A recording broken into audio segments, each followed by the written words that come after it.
परमानंद मुंबई में हम आप सब लोग इस भारत की आर्थिक राजधानी के पावन प्रांगण इस योगी सभागृह में आज श्रीमद् भागवत की कथा में प्रवेश कर रहे हैं। ये हमारा परम सौभाग्य है। संभवतः बंबई के युवाओं की प्रसिद्धि किन अन्य कार्यों में ज़्यादा बताई जाती है कि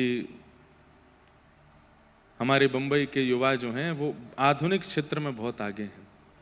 आधुनिक स्थिति में, चाहे वो वेस्टर्न कल्चर हो, चाहे वो स्टाइल हो, चाहे वो उनका फ्लुएंट बोलना हो, चाहे किसी भी नए स्टाइल को, फूड को, कपड़ों को डिस्कवर करना हो, उसमें बंबई के बालक बहुत आगे रहते हैं। परंतु इस कथा में बंबई के युवाओं ने आध्यात्मिकता में विजय प्राप्त की है। हमारे 90% यहाँ पर युवा भाई बहन बैठे हैं। और रुक जाओ, वो पीछे फोन में कुछ दिखा रहे हैं, आप अब हम कथा कैसे कहेंगे? हम सब देखेंगे, रुक जाओ अभी। ये भाई एक तो हमारा चित्र ढक दो एक बार, तो ये एक बार इनके लिए ताली बजाओ। ये जो ये बच्चे खेलते हैं, इसको क्या बोलते हैं? हाँ, तो ये इसी से ही बनाया है और लग तो हम ही रहे हैं। जिन बहन ने बनाया उनको बहुत बहुत धन्यवाद। भैया देखो, एक बात हम आपको बहुत बहुत स्पष्ट रूप से बता दें, हम मानवीय हैं आपकी तरह। जीवन में कभी भी इस उद्देश्य से हमने कथा नहीं कही, ये बात हमारे परिकर के परिवार के लोग जानते हैं। पर निश्चित ही पूर्व जन्म में कोई ऐसी इच्छा रह गई होगी यश की, कीर्ति की, वो इस जन्म में हमको ठाकुर जी जबरदस्ती दे रहे हैं। पर देखो, वृषभानु के जमाई की जय। वाह, आप सबके भाव को प्रणाम है। हमारी बात तो सुन लो। तो सत्य में हम सत्य बता रहे हैं। अरे सुनो भैया, यही होता कथाओं में। ये माहौल पहले कभी किसी ने क्यों नहीं देखा? क्योंकि प्राचीन कथाओं में ज्यादातर 40 से ऊपर के लोग ही आते थे, धीर गंभीर शांत बैठे, और आधे से ज्यादा सो गए। लेकिन अब कथाओं का रुख युवाओं ने ले लिया है, तो उनका नाम ही है लड़के लड़की। जो लड़के ही अपना काम करते हैं वही हैं लड़के लड़की। तो ये भक्ति भी ऐसे ही करते हैं। या तो युवाओं में भक्ति प्रवेश होगी, नहीं होगी तो ऐसी होगी महाराज की दूसरे सब धरे रह जाएंगे। तो आप सब लोग हमारी बात तो सुनो। हमने कभी भी व्यास मंच का चयन, पहली बात तो हमने नहीं किया, व्यासपीठ ने चुना। दूसरी बात, कभी भी इस व्यासपीठ से धनार्जन करना, यश अर्जन करना या पब्लिसिटी अर्जन करना, आप लोगों को खींचना, लोग बाग सोचते होंगे इनकी टीम है, इनका ये है, वो कुछ भी नहीं है। हम अकेले व्यक्ति हैं। हमारे सीधे साधे सब ब्राह्मण देवता हैं। कई बार तो ऐसा कुछ भी नहीं है। लेकिन आप सब लोग निश्चित ही ठाकुर जी के भावों से जुड़ रहे हैं। आपकी भक्ति में वर्धन हो रहा है, आपकी सेवा में वर्धन हो रहा है। इसलिए हमारी जिम्मेवारी बनती है कि हम आपके मध्य में आएं और आकर के स्पष्ट रूप से अपने भाव और कथा का वाचन करें। आप सबको बहुत बहुत धन्यवाद है। आप लोग इतना उत्साह, इतना प्रेम रखते हैं। आज सुबह 4-5 बजे से ही लोग बाग लाइन में खड़े हैं। देखो,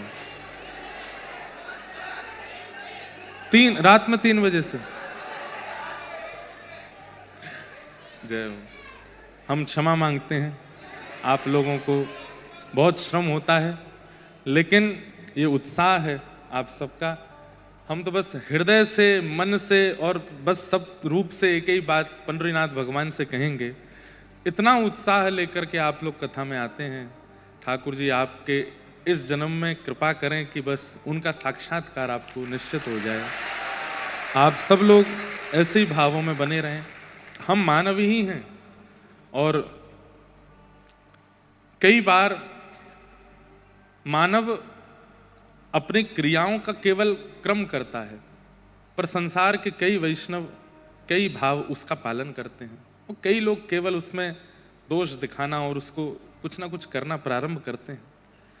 पर हमारा आपका उद्देश्य हम नहीं होने चाहिए, या हमारी कोई भी स्थिति, हमारे भाव जो ठाकुर जी के प्रति आपको हम बता रहे हैं उनको ही आप पालन करो।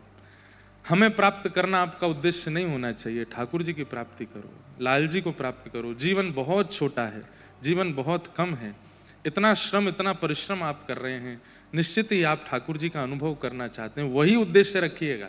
और हम कह रहे हैं केवल हमारी कथा नहीं सुनिए, हमारे भारत के जितने भी श्रेष्ठ विद्वान हैं सबका प्रवचन सुना कीजिए, सबके भाव सुना कीजिए।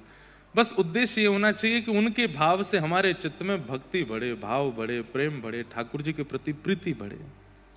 उसको आप लोग केंद्र में लेकर के आगे बढ़ें। इस साल नव वर्ष आने वाला है अंग्रेजी, और ये साल विश्राम की ओर है। अगले वर्ष प्रारंभ में ही एक संकल्प लीजिएगा और थोड़ा सा ठाकुर जी से कहिएगा, नाथ ये साल भी निकल गया, आप नहीं आए, आप नहीं मिले, आपका अनुभव नहीं हुआ, कम से कम अब हमारी उम्मीद है कि इस वर्ष में आपका अनुभव हो। इस भाव से अपने भक्ति भाव में आगे बढ़िएगा। आप सबको हम बहुत बहुत प्रणाम करते हैं, बहुत बहुत वंदन करते हैं। कितने बालक, युवा, भाई, बंधु सब कुछ ना कुछ सामग्री लेके आते हैं, पर हम सब स्वीकार नहीं कर पाते, उसके लिए भी हम क्षमा प्रार्थी हैं। हम सबसे नहीं मिल पाते, उसके लिए भी हम क्षमा प्रार्थी हैं। पर आप लोग कथा के प्रति ऐसा ही उत्साह रखिए, ऐसी हमारी भावना है। और ठाकुर जी वृंदावन आ गए हैं, भगवान का वृंदावन आगमन हुआ है। वृंदावनम संप्रविश्य सर्वकाल सुखावहम। वृंदावन ठाकुर जी को इतना प्रेम देता है, इतना इतना प्रिय लगता है ठाकुर जी को वृंदावन की, कि एकमात्र वृंदावन के लिए लिखा है सर्वकाल सुखावहम।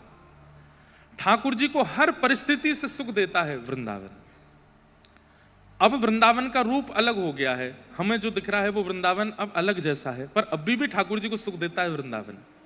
वृंदा कौन है? वृंदावी एक भगवान की गोपी है, वृंदावी एक भगवान की सहचरी है, वृंदा महारानी, वही वृंदावन है। इनका कार्य क्या है? ठाकुर जी की लीला को अनुकूल बनाना। जब कभी ठाकुर जी यमुना पुलिन पर जाते हैं तो बालुका अनुकूल हो जाती है, जब कभी भी ठाकुर जी निकुंज वन में जाते हैं तो निकुंज वन के वृक्ष अनुकूल हो जाते हैं। ठाकुर जी को कुछ भूख लगती है तो अपने आप फल प्रकट हो जाते हैं ठाकुर जी को पवाने के लिए। ठाकुर जी को सुगंधि की आवश्यकता तो गले की माला, सुंदर सुंदर पुष्प प्रकट हो जाते हैं। प्रिया और प्रियतम के सुंदर विहार में जो सुख प्रदान करे, जो पूर्ण रूपेण अपना योगदान प्रदान करे, वही है वृंदावन। वृंदावन का अभिप्राय और कुछ नहीं, और वृंदावन वासियों का भी अभिप्राय और कुछ नहीं होना चाहिए, केवल और केवल वृंदावन के प्रिया प्रियतम को सुख देना, यही वृंदावन और वृंदावन वासियों का उद्देश्य होना चाहिए, इसके अलावा कुछ भी नहीं। यदि कोई वृंदावन में रहकर के भी अपने सुख का विचार करे, अपने भावों का विचार कर रहा है, तो वृंदावन में रहकर के वो वृंदावन के नियम का पालन नहीं कर रहा। वृंदावन शतक, उसमें एक श्लोक है, भ्रातः तिष्ठ टले टले विटपिनाम ग्रामेषु भिक्षामटः स्वच्छंदं पिबयामुनं जलमलं चीराणि कंथां कुरु सम्मानं कलयाति घोरगरलं नीचपुमानं क्षुधा श्रीराधा मुरलीरवो ब्रज सखे वृंदावनम मत्यज। ध्यान से सुनिएगा, अभी तक वृंदावन प्राप्त हुआ ही नहीं लोगों को। हल्ला मचता है, लाखों की भीड़, करोड़ों की भीड़ वृंदावन में। अभी स्थिति यह है, चक्का जाम है वृंदावन का, लेकिन इतनी संख्या में लोग पहुंच गए, लेकिन वृंदावन के लिए अनुकूल नहीं बन पाए हैं। अभी वो वृंदावन वासी नहीं कहलाएंगे। वृंदावन में अनुकूल कौन है? सुनिए कितना कठिन है। भ्रातः तिष्ठ टले टले विटपिनाम ग्रामेषु भिक्षामटः। वृंदावन में रहने वाला व्यक्ति या वृंदावन वास करने वाला व्यक्ति, अच्छा ये सारे नियम व्रज में जन्मे व्रजवासियों के लिए नहीं है, उनके ऊपर मत थोपिएगा। ब्रजवासियों के लिए ये सारे नियम नहीं है, ब्रजवासी अलग हैं, वो ठाकुर जी के हैं, वो तो अपने पूर्व में इतने तप कर चुके हैं कि उनका जन्म वृंदावन में हो गया। ये तो वृंदावन वास की इच्छा रखने वाले, वृंदावन जाने वाले लोगों के लिए नियम क्या होने चाहिए, ध्यान से सुनो। भ्रातः तिष्ठ टले टले विटपिनाम ग्रामेषु भिक्षामटः। वृंदावन जाने वाले लोग प्रयास करें कि वे मधुकरी पा करके अपना जीवन निर्वहन, जितने दिन वृंदावन में रहे मधुकरी पावे। मधुकरी मतलब ब्रजवासियों के यहां से, ना किसी होटल पे पावे, ना किसी बाहर किसी रेस्टोरेंट में जामे, ब्रजवासियों के आगे जाकर के अंजलि फैला करके कहें कि आपके घर में जो सामग्री हो हमें प्रदान करो। ब्रजवासियों के यहाँ की मधुकरी पावे। दूसरा, स्वच्छंदम पिबयाम उनम जलमलम। प्यास लगे तो यमुना जी का जल पान करे, पर यमुना जी का जल पीने योग्य हम लोगों ने छोड़ा नहीं। बंधुओं, इस विश्व में भगवत प्राप्ति के लिए लोग कितने साधन करते हैं, नाम करते हैं, जप करते हैं, तपस्या करते हैं, वैदिक नियम का पालन करते हैं, लेकिन जो ठाकुर जी को अति प्रिय है वो कोई नहीं करता। क्या? पर्यावरण के प्रति मित्र भाव। ठाकुर जी से ज्यादा पर्यावरण प्रेमी कोई नहीं है। महल बिहारी नहीं है ठाकुर जी, कुंज बिहारी हैं। कुंज मतलब जो सघन वन में रहते हैं वो कुंज बिहारी। ठाकुर जी ईंट पत्थर टाइल बिहारी नहीं है, यमुना पुलिन बिहारी, यमुना जी में रहते हैं। वो गिरिवर धारी हैं, पर्वतों का संरक्षण, वृक्षों का संरक्षण, यमुना जी का संरक्षण, जल का संरक्षण, मृद भक्षण लीला, मिट्टी का संरक्षण, पर्यावरण के प्रति कितने सजग हैं ठाकुर जी। पूरी कृष्ण लीला बाल्यकाल से लेकर के मथुरा तक अगर आप उठा के देखेंगे, ठाकुर जी ने केवल पर्यावरण का ही संग किया है। स्वर्ण का मुकुट नहीं पहनते ठाकुर जी वृंदावन में, रज लगाए घूमते हैं। गले में आभूषणों की माला नहीं धारण करते, वनमाली राधा कृष्ण वनमाली पहन करके, वन की मालाएं पहन के घूमते हैं। पादुका नहीं पहनते, अनावृत चरणों से विचरण करते हैं श्री धाम वृंदावन में। और उसी पर्यावरण को हम लोगों ने कितना दूषित कर दिया। ठाकुर जी को इतनी पीड़ा होती होगी वृंदावन में आज, कि जिस वृंदावन से हमने इतना स्नेह किया, जिसका नाम ही वन है, जिसका नाम ही वृंदा का वन है, उसको आज बिल्कुल वन नहीं छोड़ा। यमुना जी, आप जल पान नहीं कर सकते यमुना जी का, ऐसा यमुना जी का जल है। कभी कभी मुझे लगता है इतनी संख्या में लोग वृंदावन जा रहे हैं, इतना जप तप कर रहे हैं, फिर भी ठाकुर जी मौन क्यों बैठे हैं? क्योंकि ठाकुर जी कहीं ना कहीं नाराज है हमसे कि तुमने हमारे वृंदावन को कैसा कर दिया। हम वृंदावन के निवासी हैं, 28 वर्ष की आयु हो गई, कितने वर्ष हो गए मैं यमुना जी का आचमन नहीं कर पाया अभी तक। हम यमुना जी में स्नान नहीं कर पाए। अपने ठाकुर जी का अभिषेक करना होता है ज्येष्ठाभिषेक पर, तो कटा पत्थर एक स्थान है हरिद्वार से आगे जाकर के, वहां यमुना जी आती, वहां से यमुना जल लाना पड़ता है। हमारे इतने युवा अगर एक साथ जुड़ जाएं, नाम भी करो, जप भी करो, लेकिन एक पहल चालू करो कि भाई वृंदावन को पुनः वृंदावन बनाओ। उसके लिए वृंदावन को जो प्रदान करना पड़े, हम ठाकुर जी के निकुंज को सजाएंगे तो ठाकुर जी हमारे जीवन को सजा देंगे, ठाकुर जी आनंदित हो जाएंगे। पर हमारी इच्छा तो ऐसी है कि ठाकुर जी बुरो बाबड़ों से वृंदावन पढ़ो रहे, आप तो हमें प्राप्त है जाओ। ठाकुर जी कह रहे हैं पहले मेरे निकुंज को तो योग्य बनाओ। इतनी संख्या में युवा अगर ठाकुर जी के पास पहुंच जाएंगे, ठाकुर जी कहेंगे अरे तुम सब क्षमतावान हो, तुम सब बुद्धिमान हो, तुम सब योग्य हो, लग जाओ ना मेरे वृंदावन को कुछ बनाने में, सबको स्वीकार करूंगा मैं, सारे दोष भुला करके सबको अंगीकार करूंगा। उस रास का अनुभव सबको ठाकुर जी करा देंगे, जिस रास का हम चर्चा सुनते हैं कथा में। पर मैं बहुत कभी कभी मैं ना, एक तो सबसे बड़ी बात है मुझे सरल सहज बोलना प्रिय है। मैं ज्यादा उग्र होके बोल नहीं पाता, ज्यादा ये पहल उठाना और रोडों पे आ जाना मैं चाहूं तो कर सकता हूं, और एक आवाज में मुझे पता है कि बहुत लाखों वृंदावन में युवा इकट्ठे हो जाएंगे, पर मेरे से होता नहीं है। मुझे लगता है मैं व्यासपीठ से आपको कह दूं, आप हृदय से समझ करके अपने आप संभल करके उस क्रिया को करो, क्योंकि मैं अगर लेके गया तो वहां पर भी वो सेल्फी पॉइंट बन जाऊंगा, मैं लोगों के फोटो का वो बन जाऊंगा, पैर छुपाने का, और फिर कुछ लोग कहेंगे बताओ ये भी इनका प्रोपोगेंडा है, ये कुछ है। वो सब मैं नहीं चाहता। मैं चाहता हूं आप अपनी बुद्धि विवेक से विचार करो, जरूरत पड़ेगी तो मैं आऊंगा आगे लेकर के सबको वृंदावन का कुछ करेंगे। वृंदावन मार्जन उत्सव होना चाहिए। इतने लोग वृंदावन जाते हैं, कई लोग कहते हैं हर महीने हम वृंदावन जाते हैं, मुझे लगता है कि ये साल में 12 बार जाते हैं, अगर ये 12 वृक्ष भी लगा करके वृंदावन में आ जाएं तो कितना बड़ा योगदान हो जाएगा वृंदावन को।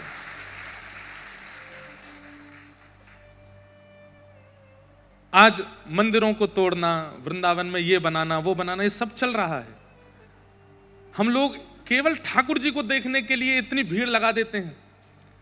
अरे ऐसा निकुंज निर्माण करो कहीं जाकर के कि ठाकुर जी मंदिर से वहां आ जाएं, वहीं उपस्थित हो जाएं, कोई आवश्यकता नहीं।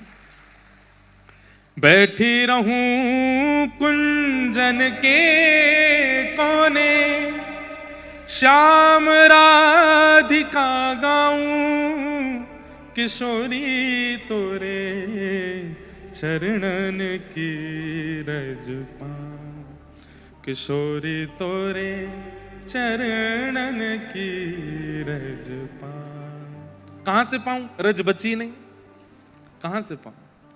बैठी रहूं कुंजन के कोने, है कहां कोना? है कौन सा कुंज वृंदावन में जहां बैठोगे आप? बचे ही नहीं है। आज वृंदावन के पास वो ताकत है लोगों के जन समूह की कि वृंदावन जाने वाले वैष्णव कुछ ठान लें तो करके दिखा देंगे। पूरे विश्व में भीड़ करने वाले लोग यहां से जाते हैं, बुरा नहीं मानिएगा। पूरे विश्व में जहां कहीं भी भीड़ होती है, भीड़ में जाने वाले लोग इधर से जाते हैं। यहां हम ये करेंगे तो हमको ये मिल जाएगा, ऐसा करेंगे तो ये मिल जाएगा, ऐसे जाएंगे तो ये मिल जाएगा, ये चढ़ा देंगे तो ये मिल जाएगा। वृंदावन जाने वाले 99% लोग यहां से जाते हैं, कोई भी इधर से नहीं जाता। और इधर से जाने वाला व्यक्ति अगर विचार कर ले तो सब कर सकता है। वृंदावन को कुंज बनाओ, वृंदावन को वन बनाओ, वृंदावन को पुनः योग्य बनाओ, और उसके लिए आपको जो क्षमता लगे वो लगाओ। हम जीवन में कैसे कैसे रसिकों की कथा आती है। एक महापुरुष की कथा आती है, वो रोज सोहनी करते थे। हमारे श्री पंडित गया प्रसाद जी महाराज, उन्होंने जीवन में एक ही तप किया। क्या? गिरिराज जी की परिक्रमा करते सोहनी लेकर के। ध्यान से सुनिएगा। पंडित श्री गया प्रसाद जी महाराज, मैं उनका दर्शन नहीं कर पाया क्योंकि मेरे जन्म से पूर्व ही निकुंज में प्रवेश हो गया उनका।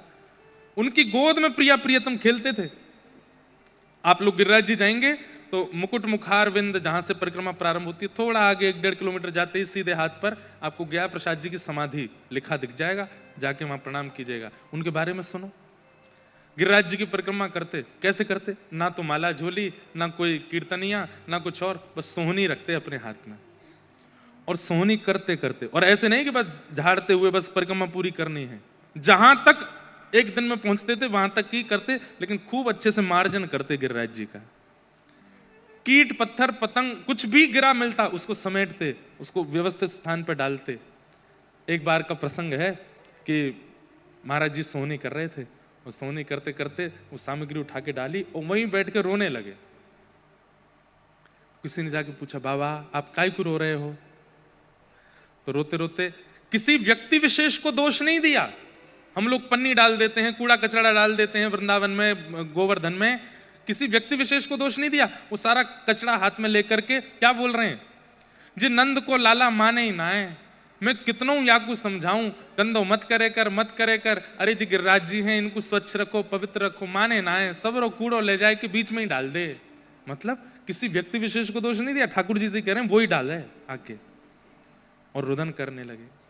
और उनका नियम था, सोहनी करने के बाद जब झाड़ू सोहनी छोटी हो जाती थी ना, तो फिर अपने स्थान पे आके गड्ढा करते और पुष्प आदि करके सोहनी को माथे से लगाते और बोले, तेरो जीवन कितनो धन्य है, जन्म से अंत तक तेने केवल रज की सेवा करी और कोई काम में ना तू रही, तेरो जीवन धन्य है।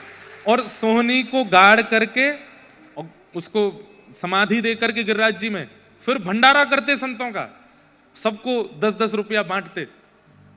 संत जन पूछते, बाबा काय बात को भंडारो? बोले, एक सोहनी निकुंज में प्रवेश कर गई, वहां को भंडारो है। ऐसे महापुरुष। एक बार ऐसी आप जैसे बैठे, ऐसी गया प्रसाद जी महाराज सभा में बैठे थे और मंच पर रासलीला चल रही थी। तो किसी ने स्वामी जी से कहा कि महाराज जी, ये जो स्वरूप बनते हैं ना वृंदावन की रासलीलाओं में, जो मुकुट धारण करते हैं, ये मेकअप करके अनर्गल दुनिया में घूमने वाले, विवाह में पहुंच के नृत्य करने वाले वो लोग नहीं। रासलीला रास मंच पर मुकुट धारण करके नृत्य करने वाले जो रास बिहारी ठाकुर जी बनते हैं बालक, कहते हैं कि मुकुट धारण करते ही उनमें ठाकुर जी आ जाते हैं, ठाकुर जी ही हैं। तो स्वामी जी बैठे बैठे बोले, गया प्रसाद जी महाराज बोले, ठीक है आप सबकी भावना है पर हम नहीं मानते। भाई ठाकुर जी हैं, कोई मुकुट पहन के ठाकुर जी कैसे हो जाएगा।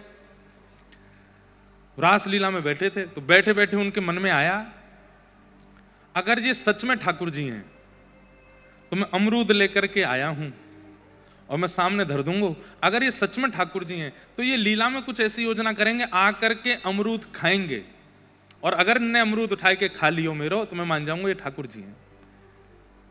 बोले स्वामी जी विचार कर रहे थे, वो अमरूद की थैली आगे धर दी, भीड़ बैठी थी खूब सारी, बैठे बैठे देख रहे थे रासलीला। आधा एक घंटे बाद ठाकुर जी जो स्वरूप सरकार बने थे मंच पे, नृत्य करते करते अचानक रुके और उन्होंने वो अमरूद की थैली देखी, तुरंत कूदे मंच से और अमरूद उठाए करके खायो, और खा करके गया प्रसाद जी की गोद में बैठ करके बोले, तुमको भगवान ना माने, मुंह खोल जल्दी खा। 3 दिन के लिए मूर्छित हो गए स्वामी पंडित श्री गया प्रसाद जी महाराज, विश्वास नहीं हुआ उनको। और तब से उनका नियम बन गया, व्रजमंडल में जितने भी छोटे बालक दिखते थे, लाला दिखते तो उनको कन्हैया बोलते और लाली दिखती तो उनको किशोरी जी बोलते। बोले भैया या व्रज में ये बालक छोरा छोरी ना है, ये सबरे लाला हैं, ये सबरे ठाकुर जी हैं, किशोरी जी हैं, सबको हृदय से लगाते। एक बार और एक लीला सुनाऊं उनकी। जैसे पर्दा लग गया तो पर्दे के पीछे स्वरूप सरकार ऐसे लेट गए, रासलीला करके थक गए। कोई बालक थे तो महाराज जी ऊपर मंच पे आए, पर्दा के पीछे जाके बोले, जय जय मैं पाम दबा दूं। हाँ बाबा बैठ जा, दबा। बैठ के दबाने लगे तो ठाकुर जी अपने पैर के अंगूठा और ये उंगली बगल वाली, इससे गया प्रसाद जी की नाक ऐसे करने लगे, ऐसे लेटे लेटे ऐसे लेटे थे, पैर दबा रहे हैं तो अपना पैर उठा के उनकी नाक ऐसे दबा रहे ठाकुर जी। तो इतने में जो स्वामी जी मंचन करते, उन्होंने ये दृश्य देख लिया तो आए आकर के बोले, जय जय जी कहाँ करो, दे बाबा इतना बड़ा भजनानंदी बाबा तुम पाम तेवा की नाक दबा रहे हो, छोड़ो। तो ठाकुर जी ने अपना चरण पीछे कर लिया। इस बात को देख करके गया प्रसाद जी महाराज इतने रोए। तो स्वामी जी बोले, आप क्यों रो रहे हैं। बोले, जैसे तैसे, या दुनिया के खिलौना तो हम हैं ही, ये दुनिया हमसे बहुत खेल है, कभी हमारी हंसी उड़ावे, कभी हमारो सम्मान करे, कभी हमारो अपमान करे, कभी हमारो तिलक करे, कभी दक्षिणा देवे, कभी सब हरण कर ले, या दुनिया के खिलौना बनवे तो बढ़िया, आज पहली बार ठाकुर जी को खिलौना बनो और तुमने ठाकुर जी को आके रोक दियो। मुझको ठाकुर जी को खिलौना बनना है। तो स्वामी जी फिर गए, ठाकुर जी फिर से नाक पकड़ लो इनकी। तो फिर गया प्रसाद जी बोले, आप कहोगे तो नहीं, ठाकुर जी खुद पकड़ेंगे, खुद लीला करेंगे तो मैं स्वीकार करूंगा। और अपने निकुंज गमन तक स्वरूप सरकार, जो मुकुट पहन के बालक ब्रजमंडल में लीला करते हैं रास में, उनको ही कृष्ण माना उन्होंने, और उन्हीं के माध्यम से अनेक अनुभव किए उन्होंने ठाकुर जी के। और इन सब के पीछे वो योजना बताते थे, मेरा जप तप नियम सब कुछ केवल और केवल सोहनी करने से।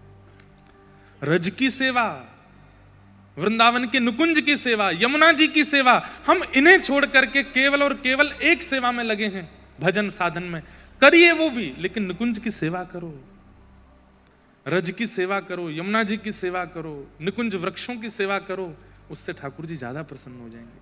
बहुत भीड़ है, लग रहा है बिहारी जी के दर्शन ना होंगे, मत करो, प्रणाम कर लो, जय हो बिहारी जी, हम तो जा रहे हैं जमुना जी में कूड़ो कचड़ो उठाएंगे, वहीं की रज रज की सफाई करेंगे, वहीं आनंद करेंगे, या बार आपके दर्शन ना सही निकुंज की सेवा करेंगे। आप अनुभव कीजिए, करेंगे मेरी बात का। आपने बिहारी जी नहीं देखे, लेकिन बिहारी जी स्वप्न में आके अपनी पोशाक आदि सब दिखा जाएंगे आपको, आज मैं ऐसा लग रहा हूं, देख ले, तैने मेरे निकुंज की सेवा करी। ताज बेगम का नाम सुना, मुस्लिम थी, पर जब से ठाकुर जी का दर्शन किया एक खिड़की में से, बस तब से निहाल हो गए। सब छोड़ करके वृंदावन आ गए। उनको मंदिर में प्रवेश वर्जित कर दिया पुजारियों ने, बोले आप अंदर नहीं आ सकते। तो उन्होंने जिद नहीं की, लड़ाई नहीं की किसी से, बोले कोई बात नहीं, मैं योग्य नहीं हूं तो मैं बाहर ही रहूंगी। दर्शनार्थी जो दर्शन करके आते उनसे पूछती, आज जय जय कैसे लग रहे, आज जय जय कैसे लग रहे। सब बताते आज ऐसी पोशाक है, ऐसा मुकुट है, ऐसे कुंडल हैं, ऐसी नासिका है, ऐसा भोग है, ऐसा इत्र लगाए हो। तो बाहर मन में ही चिंतन कर लेती हैं, अच्छा आज ऐसे लग रहे हैं ठाकुर जी। करते करते करते एक स्थिति ऐसी बन गई कि ताज बेगम को अपने आप लगने लगा आज नीली पोशाक होगी, आज ऐसा पाग होगी, आज ऐसे मोती होंगे, आज ये वाला इत्र लगा होगा। पहले ही मन में सोच लेती और फिर दर्शनार्थी जो दर्शन करके आते हैं उनसे बोलती आज ठाकुर जी ने नीली पोशाक पहनी है। बोले हाँ आज नीली है, तुमको कैसे पता? आज ये बताओ मोतियों की माला है गले में। बोले हाँ, उसमें एक नग भी लगा है बीच में, उसमें 2 बाघ नग भी लगे हैं, तो लोग बाघों को लगा ये छुप के कहीं से देख लेती है, पर नहीं। स्थिति ऐसी हो गई कि ताज बेगम को मंदिर जाने को नहीं मिलता, तो ताज बेगम रज की सेवा करती थी, यमुना जी की सेवा करती थी, निकुंज वृक्षों की सेवा करती थी। उन सब की कृपा से ठाकुर जी ही उनको तरंग के माध्यम से अपना दर्शन करा देते थे। बोले तू मंदिर में मत आ, मैं तो को बाहर ही करा दूंगा दर्शन। इसलिए भैया वृंदावन उसको पुनः निकुंज बनाना है, उसके लिए जो योजना बनेगी हमें करनी है। हम सब युवा भाई हैं, हम सब युवा हैं, हम लोगों में इतनी शक्ति है कि हम चाहें तो कर सकते हैं इस क्रिया को। आज भारत का इंफ्रास्ट्रक्चर इतना बढ़िया हो रहा है, भारत की एजुकेशन बढ़िया हो रही है, भारत में मंदिरों के नाम पर बहुत कुछ बनाया जा रहा है, बड़े बड़े रूप, आधुनिकता ज्यादा दिखाई जा रही है। पर वृंदावन आधुनिक नहीं है, वृंदावन सहज है, वृंदावन सरल है, वृंदावन सामान्य है, उसको वैसा ही बनाना है। करेंगे कुछ ना कुछ पहल अगले वर्ष, जिससे वृंदावन पुनः वृंदावन बने, पुनः वैसा बने। अड़चने आएंगी, रुकावटें आएंगी, खूब सुनना पड़ेगा, खूब दुनिया भर के हमको लांछन आदि भी लगेंगे, लेकिन भैया ये दुनिया तो बोलती रहेगी। ये दुनिया लांछन लगावे वो तो लगाती ही है, ये नहीं लगा मैं, बस ये प्रसन्न रहे, हमको और क्या चाहिए।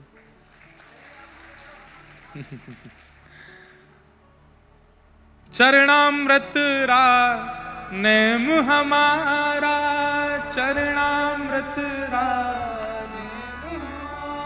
मैं तो नित उठ दर्शन पासूं, मैं तो नित उठ दर्शन पासूं। मैंने गाया नहीं था, पहले दिन एक पंक्ति गाई थी, आज गा देते हैं। मैं तो गोविंद रा गुण गासूं, राणा जी रूठे तो मने काय कर से। मैं तो गोविंद रा गुण गासूं, राणा जी रूठे तो मने काय। एक बाईसा के शब्दों में अपना जोड़ने का कोई मन नहीं, पर मैं अभी कह दूं, मैं तो कुंज निकुंज बनासूं, राणा जी रूठे तो मने काय कर से। मैं तो कुंज निकुंज बनासूं, राणा जी रूठे तो मने काय कर से। मैं तो गोविंद रा गुण गासूं, राणा जी रूठे तो मने काय कर से। मैं तो गोविंद रा गुण गासूं, राणा जी रूठे तो मने काय कर से। हे राम नाम रा जहाज चला स्या, राम नाम रा जहाज चला स्या। हे राम नाम रा जहाज चला स्या, राम नाम रा जहाज चला। मैं तो भव सागर तर जासूं, मैं तो भव सागर तर जासूं। ओ मैं तो भव सागर तर जासूं, मैं तो भव सागर तर जासूं। ओ मैं तो गोविंद रा गुण गासूं, राणा जी रूठे तो मने काय कर से।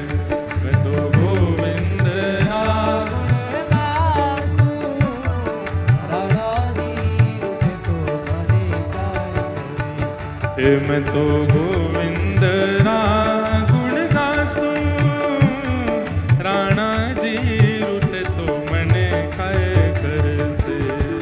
गोविंद रा गुण गासूं, राणा जी रूठे तो। बोलो गिरधर गोपाल की जय।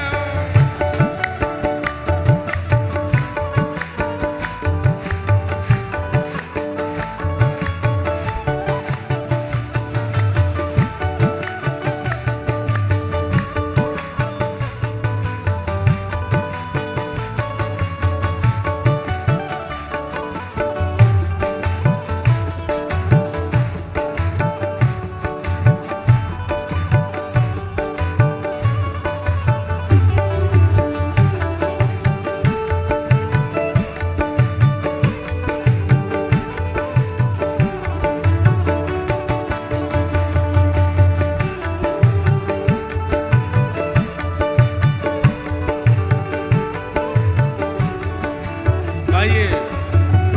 हे हरि मंदिर मां नृत्य करास्या, हरि मंदिर मां नृत्य करास्या, हे हरि मंदिर मां नृत्य करास्या, हरि मंदिर मां नृत्य करास्या। मैं तो घूंघरिया घम कास्यूं, मैं तो घूंघरिया घम कास्यूं। भाई साहब एक बार मंदिर में नृत्य कर रही थी, इतना अच्छा नृत्य कर रही थी गा करके, जितने लोग दर्शनार्थी खड़े थे सब बोले आ गई नाचने वाली, गाने वाली, जिसको जरा शर्म नहीं आती, जरा लिहाज नहीं आती, सबके सामने नाचने लगती है। इतना सब लोग अपशब्द कहने लगे। इतने में ही मंदिर के गुसाई जी वो गए और ठाकुर जी के गले की माला निकाल करके लाए और बाईसा के गले में डाल दी। तो इतने में भी लोग समझे नहीं, लोग बोले पुजारी जी की भी बुद्धि सठिया गई। बताओ, नाचने गाने वाली को भगवान के गले की माला पहना दी, ये इसकी अधिकारिणी है। अरे बड़े बड़े वेदज्ञों को, योगियों को, आदियों को माला देनी चाहिए, नाचने वाली को दे दी। तो गुसाई जी बोले तुमको ये दिख रही है नाचने वाली, लेकिन जब ये नृत्य कर रही थी तो मैं देख रहा था सामने खड़े हुए ठाकुर जी, जिनकी दृष्टि नीचे रहती है, जैसे ही इसने नाचना शुरू किया वो अपने नेत्र उठा के इसको देख रहे थे और मंद मंद मुस्कुरा रहे थे। भले ही जग को दोष दिखा है पर जगदीश को दोष नहीं दिखा है, इसलिए माला पहनाई है। मीरा के प्रभु गिरधर नागर, मीरा के प्रभु गिरधर नागर, मैं तो निरख परख गुण गासूं, मैं तो निरख परख गुण गासूं, ओ मैं तो गोविंद रा गुण गासूं। राणा जी रूठे तो मने काय करसूं, मैं तो गोविंद रा गुण गासूं, राणा जी रूठे तो मने काय। तो भगवान वृंदावन पहुंचे और वृंदावन आकर के ठाकुर जी ने सबसे पहले अघासुर का उद्धार किया, अघासुर पर कृपा की, जो कि एक नाग के रूप में आया था। भगवान ने सब ग्वाल वालों के साथ में वन भोज करने का एक कार्यक्रम रखा। सब ग्वाल वालों के साथ ठाकुर जी वन भोज करने के लिए वन में गए और वहीं अघासुर नाम का एक दैत्य आया। ठाकुर जी कैसे भोजन कर रहे हैं वन में? विभ्रद वेणुम जठर पटयो शांग वेत्रे चकच्छे, वामे पाणे मृषण कवलम तत्फलम लांगुलेषु, तिष्ठन् मध्ये स्वपरश्वहिदो हासे निर्मभिस्वे, स्वर्गे लोके विवशति भुजे यज्ञ भुक्पाल के। ध्यान से सुन, विभ्रद वेणुम जठर पटयो, मुझे ये स्वरूप इतना अच्छा लगता है ठाकुर जी का। ठाकुर जी ने अपने एक बाम में तो वेणु रखी है, वेणु दबा रखी है, दूसरे बाम में गैयाओं को बुलाने वाली श्रृंगी दबा रखी है, अपने एक हाथ के मध्य भाग में ठाकुर जी ने चटनी रखी है, उंगलियों के बीच में अलग अलग प्रकार के अचार रखे हैं। बताओ, ठाकुर जी जैसा कौन वन भोज करे? ऐसे कोई खा सकता है? कई बार बंधुओं, बहुत आधुनिक व्यंजन होता है ना, उसको फिर प्लेट में ही खाने में सुख मिलता है, पर जो प्रेम से निर्मित व्यंजन होता है ना, वो तो कर में पाने में सुख मिलता है, हाथ से खाने में सुख मिलता है। ठाकुर जी का जरूरी नहीं है कि आप रोज ही 56 भोग लगाओ, कभी कभी ऐसे भी किया करो। एक बड़ा रोटला बनाया, हमारे गुजराती भाई लोग बनाते हैं, बहन लोग, रोटला, बड़ा रोटला बनाया, रोटला में बीच में रख दी चटनी, रोटला के एक तरफ रख दिया थोड़ा साग, एक तरफ थोड़ी अचार, एक तरफ थोड़ा कुछ दही का, मतलब सब एक साथ ही, उसको खाने में सुख मिलता है। कभी कभी ठाकुर जी को भी ऐसे पवाओ, ठाकुर जी को सुख मिलता है। अब कैसे पाते हैं ठाकुर जी? अपने हस्त के मध्य में चटनी है, और ये क्या, ये वन भोज का चित्र बना लाई बहन जी, ये बना के नहीं लाई, ये बैठी बैठी यहीं बनाती हैं शायद, हैं? यहीं बनाते हो आप कि बना के लाए? बना के लाए। आपको कैसे पता कि आज ये प्रसंग आएगा? वाह, देखो कितना सुंदर। भाई आप लोग हमसे भी आगे हो वास्तव में। जय हो, बहुत सुंदर। आज दधी मीठो मदन गोपाल, आज दधी मीठो मदन गोपाल, ऐसो दही हम कबहू न चाख्यो, ऐसो दही हम कबहू न चाख्यो, सुन गोकुल के नाथ, सुन गोकुल के नाथ, आज दधी मीठो मदन गोपाल, आज दधी मीठो मदन। अच्छा, ठाकुर जी के वनभोज लीला को क्या कहते हैं पता है? छाक लीला। क्या कहते हैं? ये दोपहर में जो ठाकुर जी भोजन बनवा के कपड़ा में बांध के लेके जाते हैं, कैसे जाते हैं ठाकुर जी? आगे गैया, पीछे गैया, इत गैया, इत गैया। यहाँ पे ठाकुर जी की बंसी है, यहाँ ठाकुर जी की श्रृंगी है, एक छड़ी है हाथ में। वो छड़ियों से गैयाओं को नहीं हाँकते ठाकुर जी, वह छड़ी के उपल्ले भाग में एक पोटली है, वह पोटली में ठाकुर जी ने छाक धरी है। मोटे मोटे रोटला, अचार, चटनी आदि सब। आप क्या बना लाई? पोटली। वाह, सब देखो बिल्कुल तैयार, सब सामग्री तैयार करके लाते हैं। वाह भैया, ये देखो। मुझे समझ नहीं आ रहा है कि आप लोग कहीं मेरा मन तो नहीं पढ़ रहे हो। ये कैसे पता आपको? ये तो मेरे को बोलना ही नहीं था, अचानक बोलने लगा मैं। जय हो मैया, धन्यवाद। अब मैं क्या बोलूं? आगे कुछ बोलूंगा फिर वो कुछ लेके आए होंगे। हमारे एक मित्र हैं, वो पर्चा तो बनाते हैं।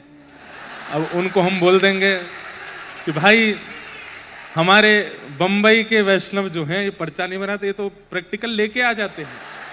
कथा में जो भाव कहना है वो इनके पास ऑलरेडी होता ही है।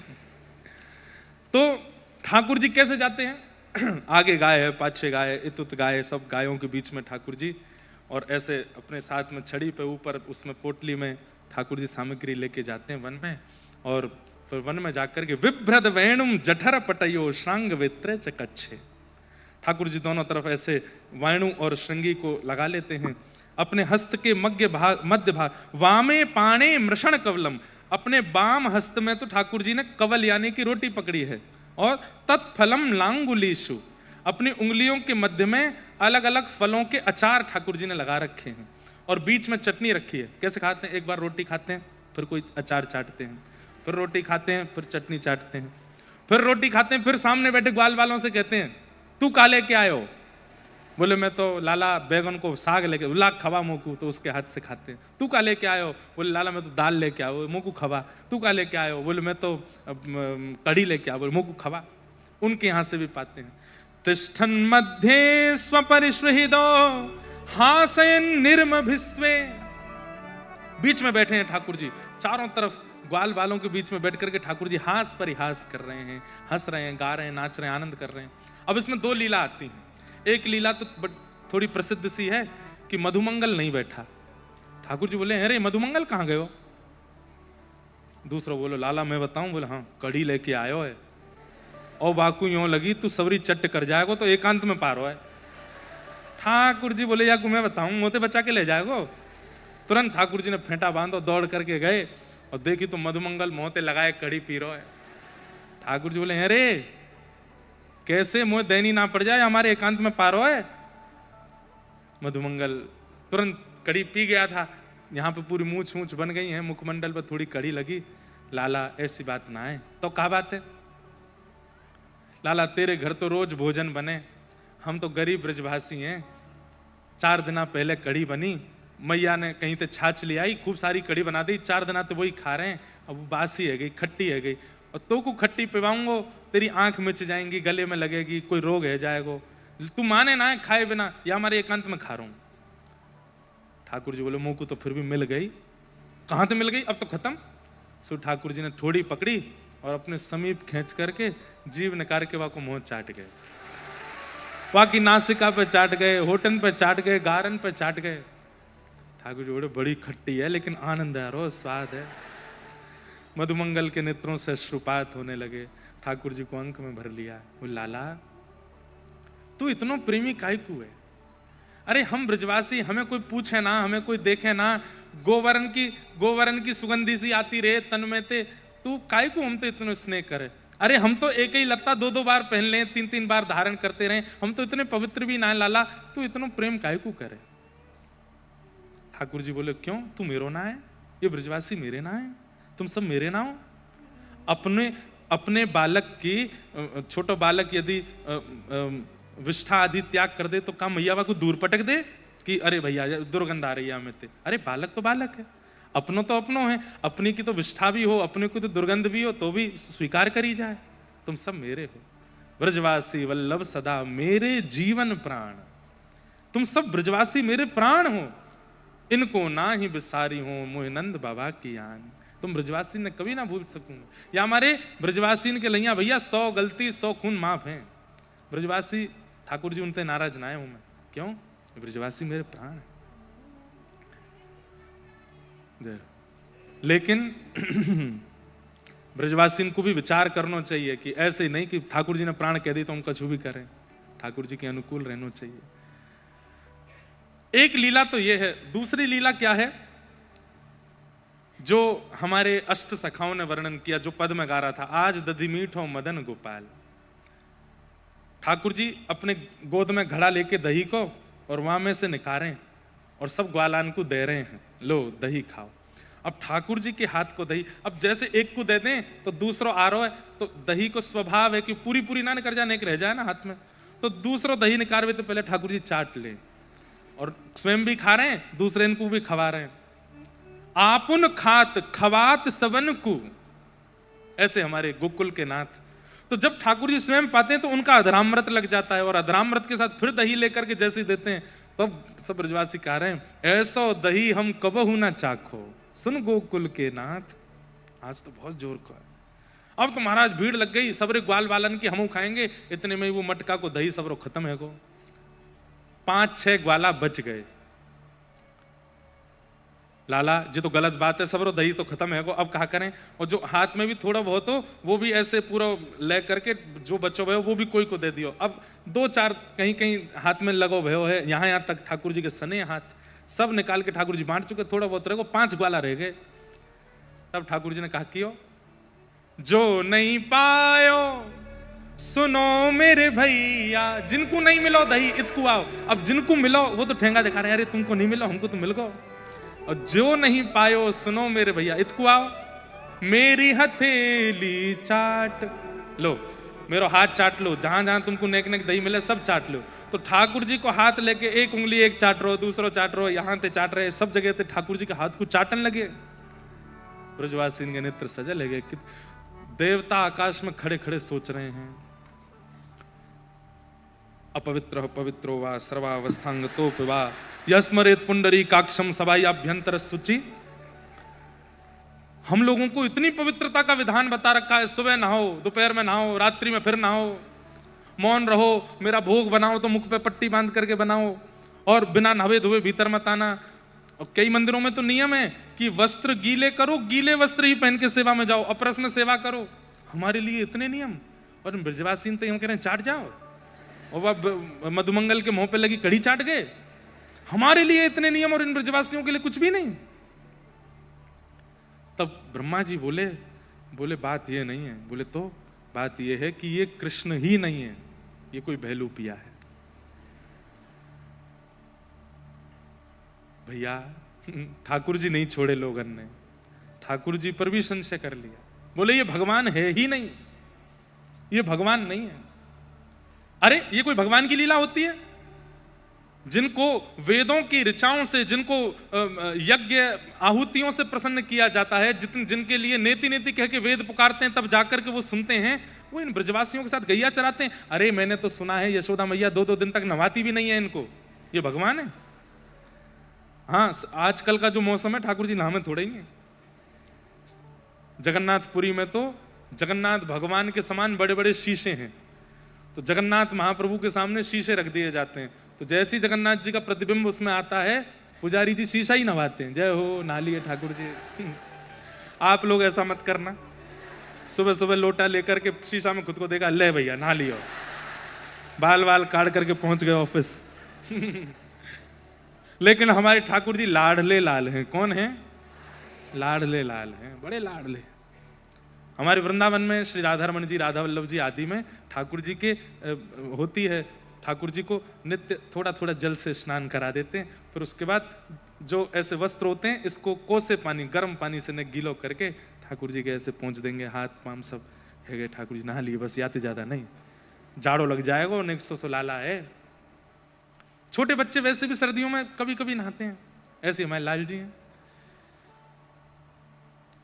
तो ब्रह्मा जी बोले मैंने तो सुना है यशोदा मैया 2-2 दिन नहाती भी नहीं है इनको, और चोरी करना ये परमात्मा सिखाते हैं। और इस प्रकार से ग्वाल बालों के संग गैया चराना, उनके गोबर में लौट जाना, उनके मुख से जो है स्पर्श करके, ये भगवान नहीं हो सकते। तुम देवताओं मेरी बात मान लो, ये भगवान है ही नहीं। तो सब देवता बोले ब्रह्मा जी क्या करें फिर, कैसे पता करें कि ये भगवान है कि नहीं? बोले रुको, इसके सारे ग्वाल बालों को मैं हरण करके लाता हूं।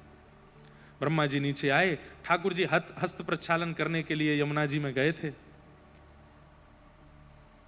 एक पंढरपुर में गोपाल काला होता है, जो लोग पंढरपुर जाते होंगे उनको पता होगा गोपाल काला। और महाराष्ट्र में वारकरी वैष्णव जब कोई उत्सव करते हैं तो उसके विश्रांति में गोपाल काला, तो एक प्रकार से उसको रास कहते हैं, गोपाल काला।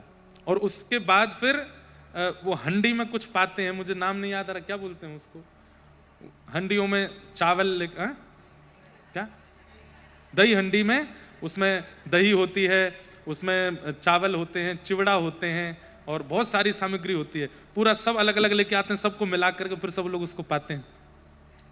पंढरपुर में भी ठाकुर जी ने गोपाल काला किया, रास किया, और उसके बाद में वो हंडी से सब पाए।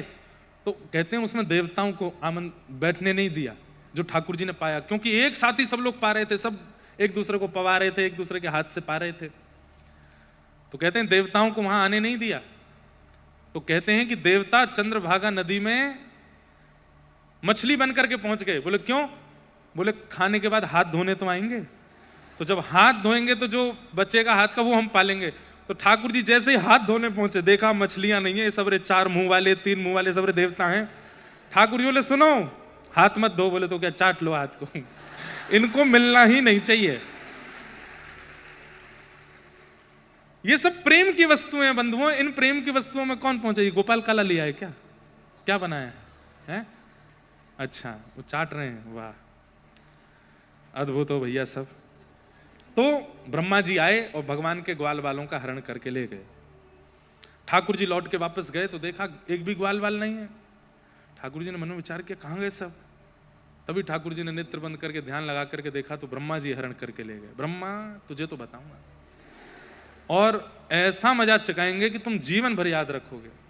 ठाकुर जी ने अपने अंग से ही सारे ग्वाल बाल प्रकट कर लिए, और जैसे मधुमंगल है, जैसा श्रीदामा है, अरे मधुमंगल श्रीदामा प्रकट नहीं किए, उनके वस्त्र तक भी ठाकुर जी ने स्वयं से प्रकट कर दिए, और बिल्कुल जैसे उनकी चाल ढाल सब कुछ वैसा बन गया। हमारे पूज्य नाना जी पंडित श्री कृष्णलाल शास्त्री जी बहुत अच्छी एक लीला सुनाते थे, ध्यान से सुनना। 2:30 बज गए, 3 बजे हमको कथा विश्राम करनी है। नहीं, सुनो सुनो सुनो, आज जिस सभागृह में आप बैठे हैं ना, इनका उत्सव है, इसी वजह से सुबह कथा हो रही है, नहीं तो संडे है, आज तो और बढ़िया आराम से करते, देर तक करते। लेकिन क्या क्या चीज, मरीन ड्राइव की अनुमति नहीं दी है। बोले आप लोगों के संग बड़े उपद्रवी श्रोता हैं, इस समुद्र में कूद काद जाएंगे, तो प्रशासन ने हमको कहा कि मरीन ड्राइव पे कीर्तन अभी मत करो, अगली बार करना। तो हमने कि ठीक है। सुनो कथा सुनो, क्या बता रहा था मैं, हैं? हाँ, तो हमारे नाना जी एक प्रसंग सुनाते थे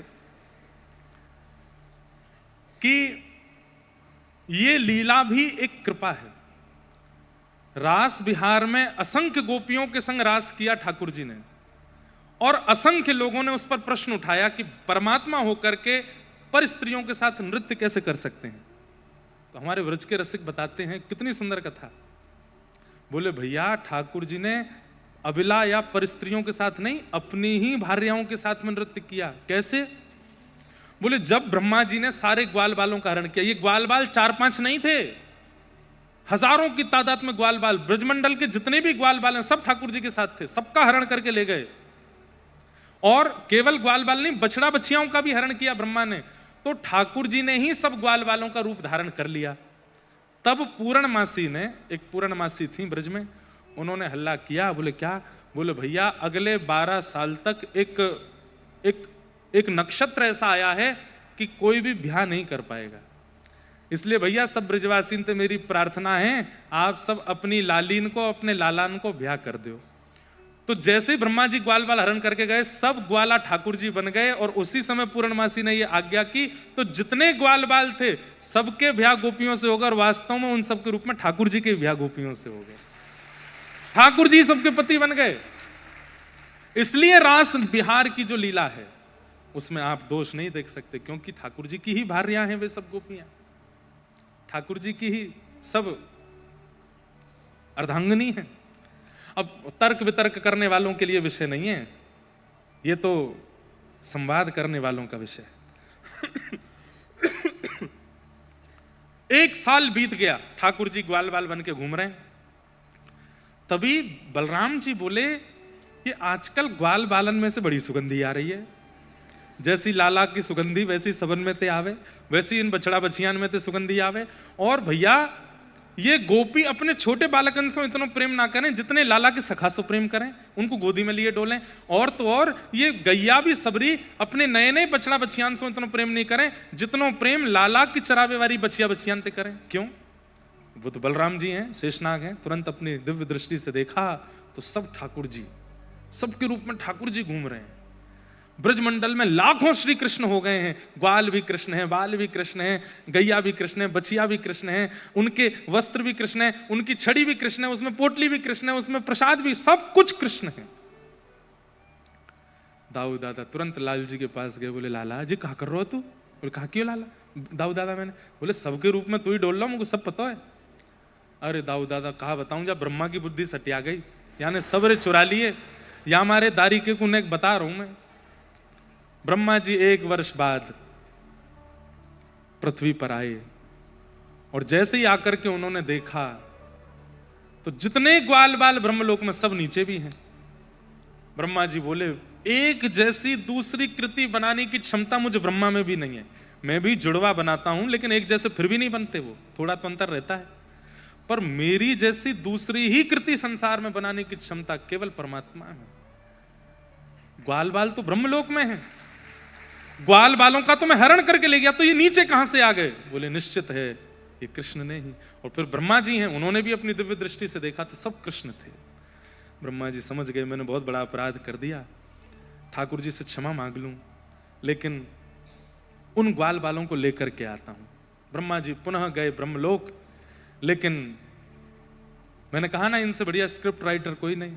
ये ब्रह्मा जी नीचे आए ग्वाल बालों को देखने, तो ठाकुर जी ब्रह्मा का रूप धारण करके ब्रह्मलोक चले गए, और ब्रह्मा बनकर के ठाकुर जी ब्रह्मलोक में गए और अपने सब सैनिकों को बोला, सुनो आजकल हमारे बहुत बहलूपिया घूम रहे हैं, मेरे जैसा कोई दूसरा दिखे तो बिना मेरी परमिशन, ऑर्डर है, सीधे लाठी चार्ज करना। ठाकुर जी ब्रह्मा बनकर के गए, जाकर के सिंहासन पर बैठ गए। अब यहां असली ब्रह्मा पहुंचे तो वहां तो ऑर्डर था, देखते ही शूट करो। ब्रह्मा जी के पीछे डंडा लेके भागे सब, बोले बहलूपिया। ब्रह्मा जी बोले मैं ब्रह्मा हूं, मैं चाह जाऊं तो वो कर दूंगा, ये कर। बोले तू कुछ नहीं करेगा, ब्रह्मा तो हमारे भीतर बैठे। तो ब्रह्मा जी बोले भैया कौन है भीतर? बोले ब्रह्मा है। बोले मुझे दर्शन कराओ। बोले पहले बता तू नकली है ना? बोले हाँ मैं नकली हूं, मैं नकली हूं, मैं बहलूपिया हूं। लेकिन बंधुओं इतनी सुंदर स्तुति गाई ब्रह्मा जी ने। ठाकुर जी के पास गए, भगवान शंख चक्र गदा पद्म धारण करके बैठे हैं। सबको तो वो ब्रह्मा के रूप में दिख रहे थे, लेकिन ब्रह्मा जी को नारायण के रूप में दिख रहे थे। ठाकुर जी बैठे क्रोध में। ब्रह्मा जी ने कहा, नो मिड्यते भ्रभुपुषे टडिदंबराय गुंजावतं सपरिपेक्षल सन्मुखाय वन्यस्त्रजे कवलवेत्र विषाण वेणु लक्ष्मश्रिये मृदुपदे पशुपांकजाय। अब ब्रह्मा जी यहां बड़ी बड़ी बातें कर रहे हैं। हे नाथ आप तो ऐसे हैं, आप तो ऐसे हैं, आपके चरणों में सब कुछ है, आपकी भ्रगुटी टेढ़ी होती है तो ऐसा हो जाता है, आप मुस्कुराते हैं तो ऐसा हो जाता है। सब प्रशंसा करने लगे। लेकिन ब्रह्मा जी की एक बात ठाकुर जी ने नहीं सुनी। ठाकुर जी ब्रह्मा जी की बात बिना सुने और बिना प्रत्युत्तर दिए मौन होकर के वहां से चले गए। बंधुओं, जीवन में कभी ऐसा कृत्य हमसे ना बन जाए कि ठाकुर जी हमसे मुंह मोड़ लें। एक बार को हमारा प्रेमी हमसे नाराज हो जाए, एक बार को हमसे लड़ ले, यहां तक अपराध भी चलेगा, लेकिन प्रेमी मौन हो जाए तो समझ जाना अपराध बहुत बड़ा है। वो बोल ही नहीं रहा है, वो कह ही नहीं रहा है। प्रेमी का मतलब आप लोग संसार में माता पिता आदियों को भी ले सकते हैं, लेकिन विशेष रूप से ठाकुर जी। छोटी मोटी गलतियां सबसे होती हैं। मनुज गलती का पुतला है जो अक्सर हो ही जाती है। हम सबसे गलतियां होती हैं, पर ऐसी कोई गलती हमसे ना बन जाए जिससे ठाकुर जी रीझें, ठाकुर जी नाराज हो जाए। और ठाकुर जी के नाराज होने की गलती दो चार ही विशेष हैं। इन जैसा वर्सेटाइल नहीं है कोई। इतनी कम अपराध दे रखे हैं ठाकुर जी ने, बोले बाकी की जितनी भी गलतियां करोगे कर्म तुमको दंड देगा, पर मैं दंड नहीं दूंगा। मैं दंड कब दूंगा? उसमें सबसे पहली गलती वैष्णव अपराध। किसी भी भक्त का, किसी भी वैष्णव का, किसी भी भगवत नाम का गुणानुवाद गाने वाले का, या किसी भी प्रकार से भगवत आराधन करने वाले का अपराध ठाकुर जी सहन नहीं करते। पंडरीनाथ भगवान के एक परम भक्त चोखा मेला, क्या नाम? चोखा मेला। दो दंपति ब्राह्मण पंडरीनाथ भगवान का दर्शन करने के लिए जा रहे थे और साथ में आम लेकर के जा रहे थे। पंडरीनाथ भगवान को भोग लगाएंगे। सबसे भारत में सबसे सरल ठाकुर जी हैं हमारे श्री विट्ठल भगवान। सबके लिए द्वार खोल के बैठे हैं ठाकुर जी। तो आम लेकर के गए दो विप्र दंपति। इतने में ही बीच में ही एक साधु आ गए और साधु आकर के बोले, अरे दंपति आप कहाँ जा रहे हैं? बोले हम पंडरीनाथ जी का दर्शन करने जा रहे हैं। बोले अच्छा, आपके झोले में कुछ प्रसाद की सामग्री है क्या? मुझे बहुत तेज भूख लगी है, कुछ पवा दो। तो दोनों पति पत्नी बोले कि अभी ठाकुर जी का भोग नहीं लगा है, ठाकुर जी का भोग लगा दें, अर्पित कर दें, उसके बाद आपको दे देंगे। बोले मैं तब तक रुक नहीं पाऊंगा, मुझे बहुत तेज भूख लगी है, जल्दी कुछ दो ना। तो पति ने पत्नी से कहा, संत साधु के रूप में ही विट्ठल को देख लो, खवा दो। और आम दिए। अब वो आम चौंखें और चूस चूस करके थोड़ा सा उसमें बच जाए और उसको फिर से झोला में डाल दें। वो दोनों कहें, अरे एक तो आम चूस रहे हैं, फिर आधे अधूरे झूठे इसमें डाल रहे हैं, विट्ठल के भोग के लिए ये सामग्री, इसको पूरा झूठा कर रहे हैं। फिर दूसरा आम लें, उसको चौंक के फिर डाल दें, तीसरा आम लें, ऐसे 4-5 आम जल्दी जल्दी उन्होंने चौंक करके डाल दिए। पति ने कहा कोई बात नहीं, साधु हैं, पता नहीं किस भाव में होंगे, 2-3 आम अभी साबुत बचे, इनको धो के हम विट्ठल को चढ़ा देंगे। चलो, साधु वहां से चले गए। दोनों दंपति आगे गए तो अचानक से वो थैला इतना भारी हो गया। पत्नी बोली, पता नहीं इतना भारी थैला हो गया है, उठ ही नहीं रहा मुझसे, आप थोड़ी सहायता कराओ। उन्होंने भी उठाया। बोले इतना भारी कैसे हुआ? जैसे खोल के देखा तो एक छोटा सा बालक उस थैले के भीतर था।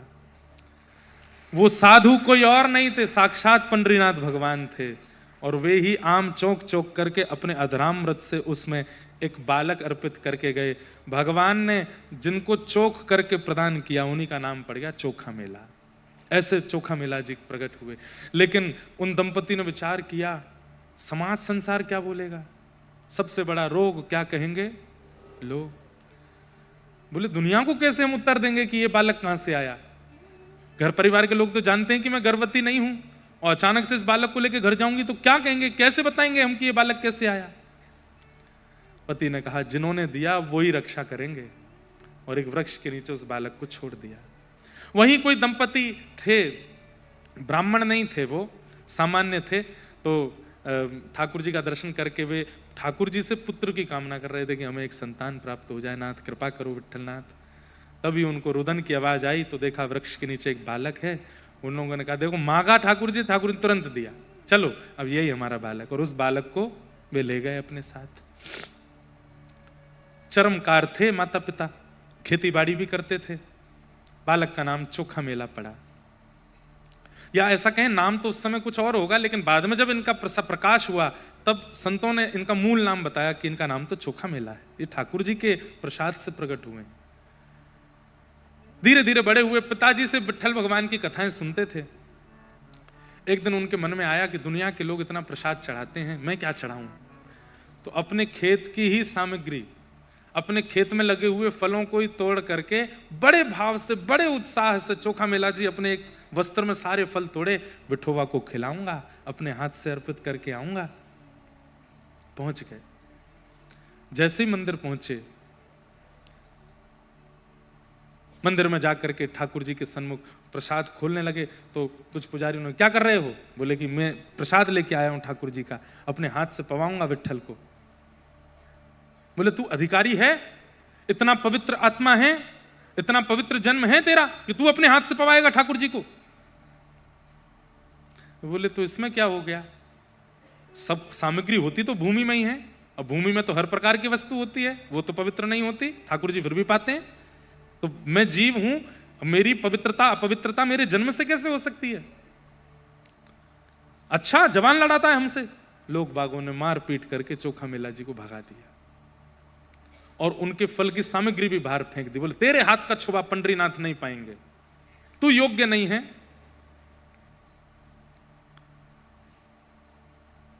उनकी बातों का बुरा नहीं लगा चोखा मेला जी को, ठाकुर जी पे गुस्सा आया।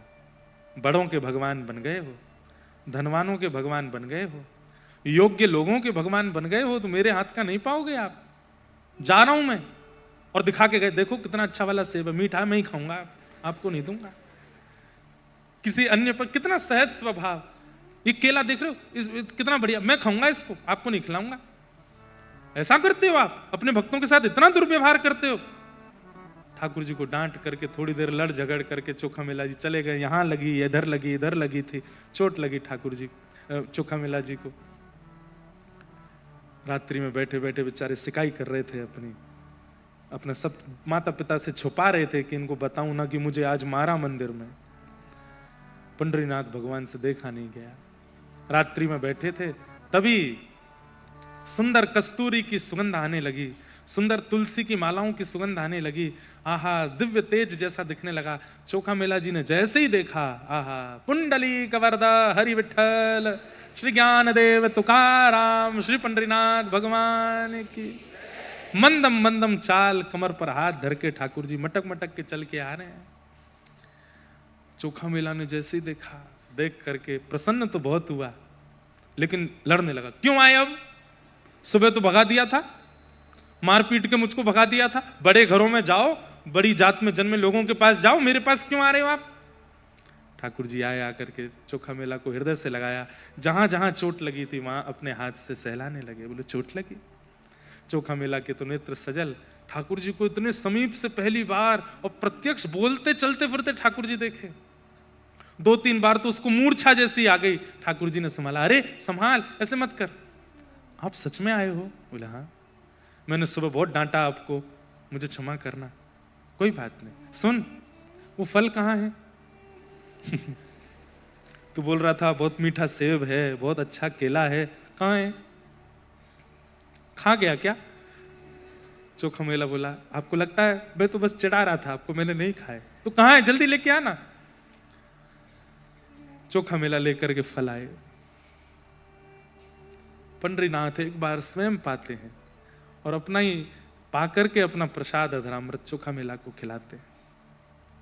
बोले मेरे पुजारी गंदे नहीं है, कुछ नियम बना दिए हैं इसलिए। नहीं, मेरे को कोई मन में भाव नहीं आया। अच्छा हुआ उन्होंने पीटा मुझे। पीटा तो आप आ गए, नहीं पीटते तो आप आते। मेरे साथ कुछ व्यवहार ऐसा किया उन लोगों ने तो आप आ गए ना मेरे पास। मुझे बंधुओं देखो, सम्मान की इच्छा उसी को ज्यादा होती है जिसको अपमान का भय होता है, या फिर अपमान भी उसी का ज्यादा होता है जिसको सम्मान की बहुत इच्छा होती है। चोखा मेला जी को और किसी भक्त को सम्मान की इच्छा होनी ही नहीं चाहिए। उसका अपमान कितना भी करे दुनिया, उसको पता ही नहीं चलेगा। चोखा मेला जी, ठाकुर जी अब पावे फिर पवावे, फिर पावे फिर पवावे। 2-3 फल पाने के बाद ठाकुर जी बोले, अच्छा चल अब बाकी की पोटली बना के मुझको दे दे। चोखा मेला बोले, सब पालो ना। नहीं, ये मैं लेके जाऊंगा, रुक्मणी जी को पवाऊंगा। आज तुम आए थे, तुम्हारे साथ मंदिर में दुर्व्यवहार हुआ, इस वजह से मैंने और रुक्मणी दोनों ने कुछ नहीं खाया। पूरे दिन हम भूखे रहे, आज वो भी भूखी है, तो मैं जाके तेरे ही फल खिलाऊंगा। चोखा मेला जी तो बोले, मुझे सर्वस्व मिल गया नाथ, मुझे सब कुछ प्राप्त हो गया। मैं आ सकता हूं आपके पास? हाँ तू आना ना, मैं करवा दूंगा व्यवस्था, मैं पुजारियों को स्वप्न आदि देके तेरी व्यवस्था कर दूंगा, तू आ जाना। ठीक है मैं आऊंगा, आप जाओ। ठाकुर जी पोटली लेकर के कमर पर टांग के पहुंचे, जाकर के रुक्मणी जी को गर्भगृह में बुला, आओ बैठो पाओ। दुनिया के 56 भोगों में वो सुख स्वाद नहीं होगा, चोख मेला के फल पाओ। और पवाने लगे रुक्मणी जी को, प्रेम से रुक्मणी जी पा रही हैं, विठोबा पा रहे हैं। प्रातः काल का समय, काकड़ा आरती होनी थी, जैसे ही द्वार खुले पंडरीनाथ भगवान के चारों तरफ छिलके पड़े हैं, बीज पड़े हैं। सब लोग देखने लगे, अरे रात में तो मंदिर पूरा स्वच्छ किया था, ये अपवित्र कैसे हो गए? छिलके गुठली कहां से आ गए यहां पर? लोगों का काम है अधूरी चीजों पर अपनी कहानी बनाना। एक बोला मैं बताऊं, बोला हाँ, वो चोखो मेला आया था कल, उसको हमने मार पीट के भगा दिया, तो कहीं से चोरी चुपके, अब उसके ईमान पे बात आ गई ना, उसको हमने मारा पीटा तो चोरी चुपके कहीं से घुस करके पूरे मंदिर में झूठा प्रसाद खा करके छिलके फेंक के चला गया है। एक बार भी ये मन में नहीं आया कि विट्ठल नहीं खा सकते। कितना अविश्वास! मतलब चोखा मेला भीतर घुस गया होगा और खा करके छिलके फेंक करके गया होगा अपवित्र करने के लिए, ये कहानी बनाती। और काकड़ा आरती तो हुई नहीं, सब पुजारी पंडाओं ने डंडा उठाए और लेकर के पहुंच गए चोखा मेला के पास। सो रहे थे चोखा मेला जी, रात्रि के 3-4 बजे खटिया से उठाया, उठा करके पानी वाने डाला। अरे तेरी इतनी हिम्मत, तू मंदिर में जाके झूठा! फिर से डंडे आदि मारे उनको। विठोबा तो कहे थे व्यवस्था कराएंगे मेरी, इतना पिटवा रहे हैं। रोने लगे चोखा मेला। वहीं से बोले नहीं आऊंगा विठोबा, मैं नहीं आऊंगा आपके पास। ये कैसा करते हैं आपके सब लोग व्यवहार? आप हंस रहे हो पर चोखा मेला की वेदना देखो। बंधुओं, एक व्यक्ति हमसे अगर हमने जो नहीं किया वह बोल देता है ना, तो कितनी पीड़ा होती है। और यहां सब लोग अगर पीछे पड़ जाएं तो चोखा मेला जी का स्थिति भाव देखो। इतना मारा कि जो रात के घाव थे वो तो खुल ही गए और नए घाव आ गए। बिल्कुल शिथिल अवस्था में चोखा मेला जी रोने लगे। कैसे बताऊं इन सबको कि मैंने नहीं किया? पुजारी बोले अब ये सबक सीख गया, अब नहीं आएगा कभी। लौट करके जैसे ही पंडरीनाथ के मंदिर में पहुंचे, भीतर से द्वार बंद कर दिया ठाकुर जी ने और ताला लगा दिया अंदर से। और भीतर से सिसकियों की आवाज आ रही है, ठाकुर जी रो रहे हैं। पुजारियों ने जाकर के खूब द्वार खोला लेकिन नहीं खुला। ज्यादा हट करने लगे तो भीतर से रोष में और जैसे कोई रोते हुए स्वर में बोलता है, गुस्से में, ऐसे ठाकुर जी बोले निकल जाओ यहां से, नहीं मिलना मुझे तुम लोगों से। किस बात का अभिमान लेकर के बैठे हो? तुम बहुत ज्ञानी हो, बहुत पढ़े लिखे हो, बहुत ऊंचे कुल खानदान में जन्मे हो, तो तुमको अधिकार है मेरी सेवा का। मैं आज प्रतिज्ञा लेता हूं, प्रलय कालीन समय तक विट्ठल रुक्मणी का मंदिर अब नहीं खुलेगा लोगों के दर्शन के लिए, सदा के लिए बंद रहेगा। जब जब चोखा मेला आएगा, जब जब तुकाराम आएंगे, जब जब ज्ञानदेव आएंगे, जब जब जनाबाई आएगी, केवल तभी खुलेगा। और किसी को दर्शन नहीं दूंगा मैं, नहीं देखना मुझे किसी को, नहीं मिलना मुझे किसी से। मेरे भक्तों का अपमान करते हो, उनको मारते हो। सारा पंढरपुर घुटने पर बैठ गया, नाथ हमें क्षमा कर दो, हमसे गलती हो गई। हमें आप जो प्रायश्चित कहेंगे, आप कहेंगे चंद्रभागा में डूब के प्राण त्यागो, हम मर जाएंगे, आप जो कहेंगे हम करने को तैयार है। नाथ ऐसे रूठ करके मत बैठो। 3 दिन तक ठाकुर जी ने द्वार नहीं खोले अपने। जब बहुत रोने लगे तब कई भक्तों ने आकर के भी ठाकुर जी के बाहर से प्रार्थना की। तब ठाकुर जी ने आज्ञा की, इसका प्रायश्चित केवल एक है। क्या? स्वर्ण की पालकी लेकर के जाओ और जाकर के चोखो मेला को बैठा करके उत्सव नृत्य कीर्तन करते हुए मेरे मंदिर में लाओ, तब द्वार खुलेगा।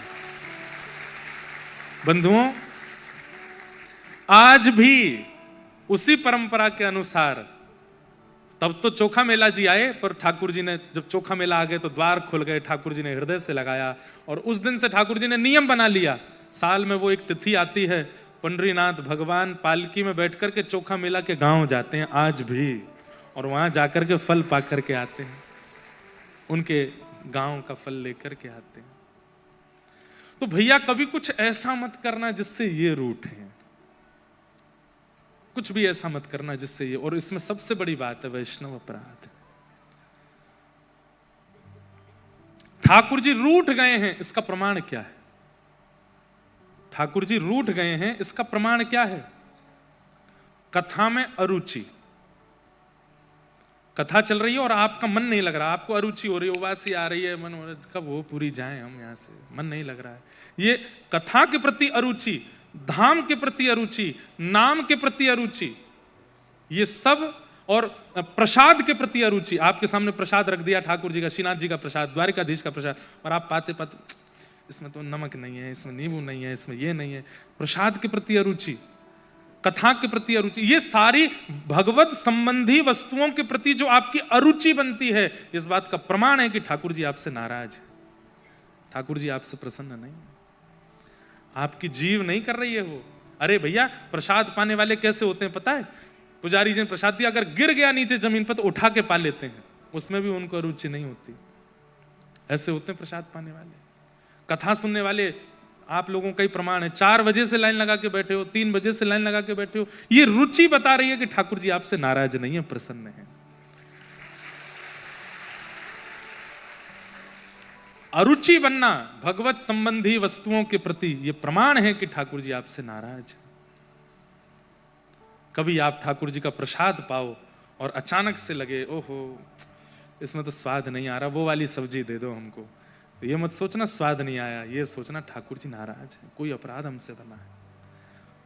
कथा में बैठे बैठे ये लगने लगे ये व्यास जी कुछ नहीं जानते, वो व्यास जी बढ़िया हैं, ये व्यास जी तो ऐसे हैं, वो व्यास जी बढ़िया हैं। किसी की भी कथा में अरुचि होने लग जाए, समझो ठाकुर जी नाराज हैं आपसे।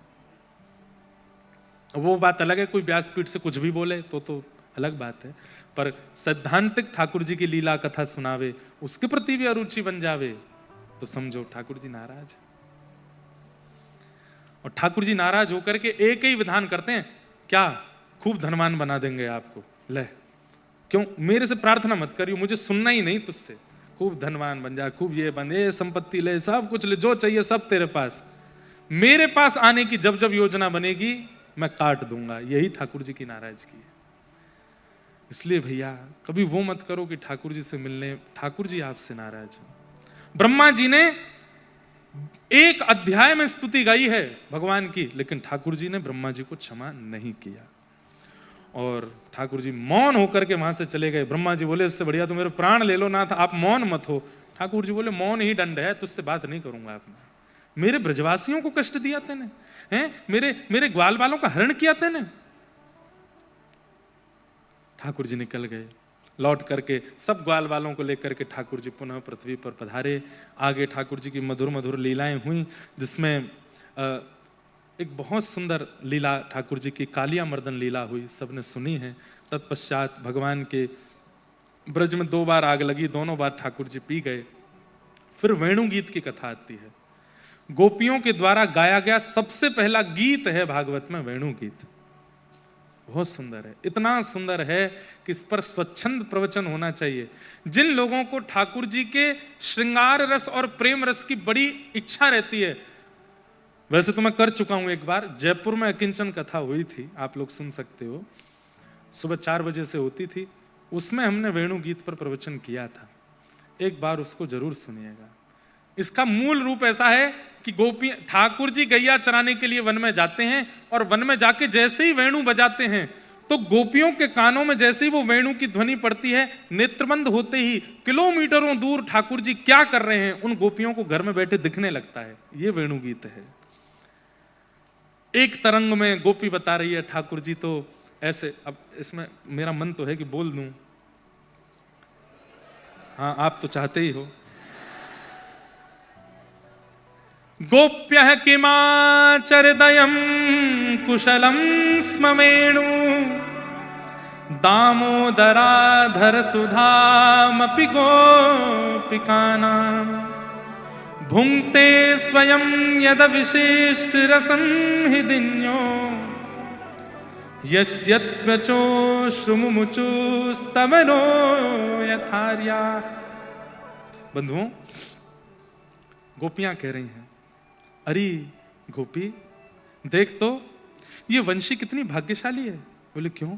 ठाकुर जी के अधर पर सोती है, जिन अधरों की कामना हम करती हैं उस अधर पर ये वंशी लेट जाती है, और तो और देख ठाकुर जी इसके अपने कोमल उंगलियों से इसके सुंदर छिद्रों को आच्छादित करते हैं, अपने नासिका के मोती से इस पर छत्र रखते हैं, अपनी पलकों को खोल के बंद करके मानो इस पर पंखा चलते हैं। तब दूसरी गोपी कहती है, अरे वाह, वेणु ने तपस्या भी तो बहुत करी, बांस बन के खड़ी रही, धूप ताप सब सहती रही, एक ने आकर के बीच से काट दिया तो उस कटाक्ष को भी सहती रही, छील दिया तब भी सहती रही, सरिया से इसमें छेद किए तब भी सहती रही, इतना सहा है तब जाकर के ठाकुर जी का अधर मिला है। तो गोपियों को मानो एक गोपी कह रही है, ठाकुर जी को अति सामीप्य पाने के लिए या संसार को सहनो पड़े, और वेणु इस बात का प्रतीक है कि जो सहता है वही ठाकुर जी के अधर को प्राप्त करता है। हम गोपिन ने कहां सहयो है, कछु भी तो नहीं। हम वह वेणु की तुलना कैसे कर सकें? अरे वो कितनी सह करके आई है, वाकई विचार तो करो। अरे देखो तो ये वेणु के स्वर कैसे हैं? बोले क्यों? ये वेणु के स्वर पढ़ते ही हिरण्यो यानी कि हिरण जो घास चर रहे थे, हिरण जब घास चरता है तो इतना तन में हो जाता है कि कोई और कार्य हो रहा हो उसमें उसका मन नहीं लगता। लेकिन जैसे ही हिरण घास चर रहे थे, यहां पर गैया घास चर रही थी, तभी ठाकुर जी की वेणु की ध्वनि उनके कान में पड़ी तो कह रहे हैं कि घास मुख में लगी रह गई है, चबाना भूल गई हैं गोपियां, वो गैया और हिरण, और केवल कान उठा करके ठाकुर जी की वेणु सुन रहे हैं। एक गोपी बोली, अरे ने नीचे तो देख, सब गोपियों के नेत्र बंद हैं और किलोमीटरों दूर ठाकुर जी की लीला दिख रही है। एक गोपी बोली, ने नीचे तो देखो। बोले कहा, उन गैयान के थनन से दूध पी रहे हैं छोटे छोटे बछड़ा बछिया। एक बार को ये मान सकें कि बछिया गैया को मन वेणु पे चलो जाएगो, हिरण को मन वेणु पे चलो जाएगो, ये तो छोटे छोटे बछड़ा बछिया हैं, मुंह में दूध रह गया है, मुख थन में लगा है। अरे ये छोटे छोटे बछड़ा बछिया भी कान उठा करके वेणु सुन रहे हैं, कैसी मधुर वेणु है कन्हैया की। एक गोपी बोली, अरे देखो तो, जैसे ही इन्होंने चरण रखे हैं गिरिराज जी के ऊपर, ये गिरिराज जी पर दिखने वाले जितने भी वृक्षवल्लरी पेड़ पौधे हैं, ये वृक्षवल्लरी नहीं है तो क्या है? श्री राम कृष्ण चरण स्पर्श प्रमोदः। जैसे ही राम कृष्ण यानी बलराम और कृष्ण ने अपने चरण रखे हैं तो गिरिराज रूपी किशोरी जी के हृदय के रोंगटे खड़े हो गए हैं, वही हमें वृक्षवल्लरी के रूप में दिखाई दे रहे हैं। तब एक गोपी बोली, अरे मैं जो देख रही हूं वो तो देखो। बोले कहा, ऊपर को देखो। बोले ऊपर कहा है?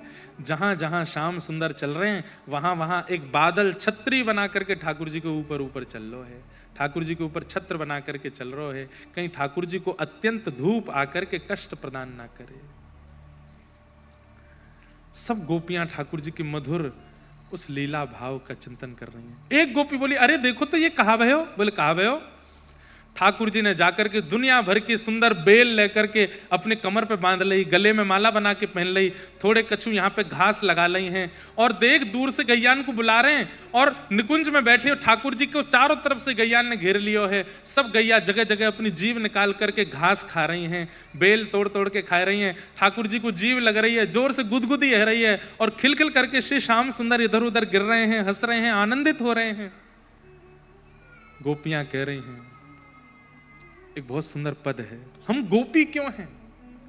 अरे हम भी गैया बन गई होती, हम भी मोर बन गए होते, वृंदावन क्यों ना भये हम मोर, वृंदावन क्यों ना भये हम मोर, वृंदावन क्यों ना भये हम मोर। गाइए, वृंदावन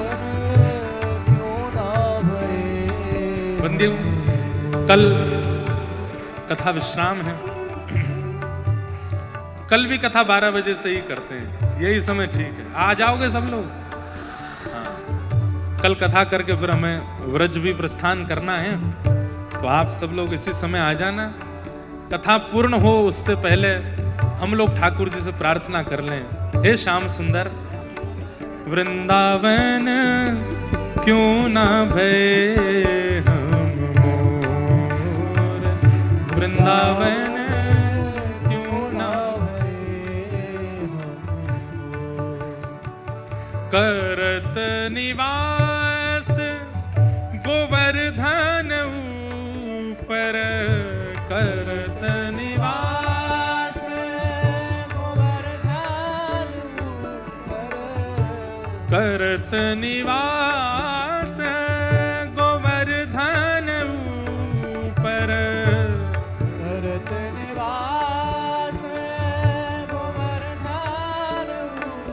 हे निरखत नंद किशोर, निरखत नंद किशोर, हे वृंदावन क्यों ना भय हम मोर, वृंदावन क्यों ना भय। अगर हम वृंदावन के मोर होते बंधुओं, मानव बनकर के तो देख लिया हमने, इस जीवन में तो अब अंतिम श्वास तक गुणगान गा करके आनंदित हो जाएंगे।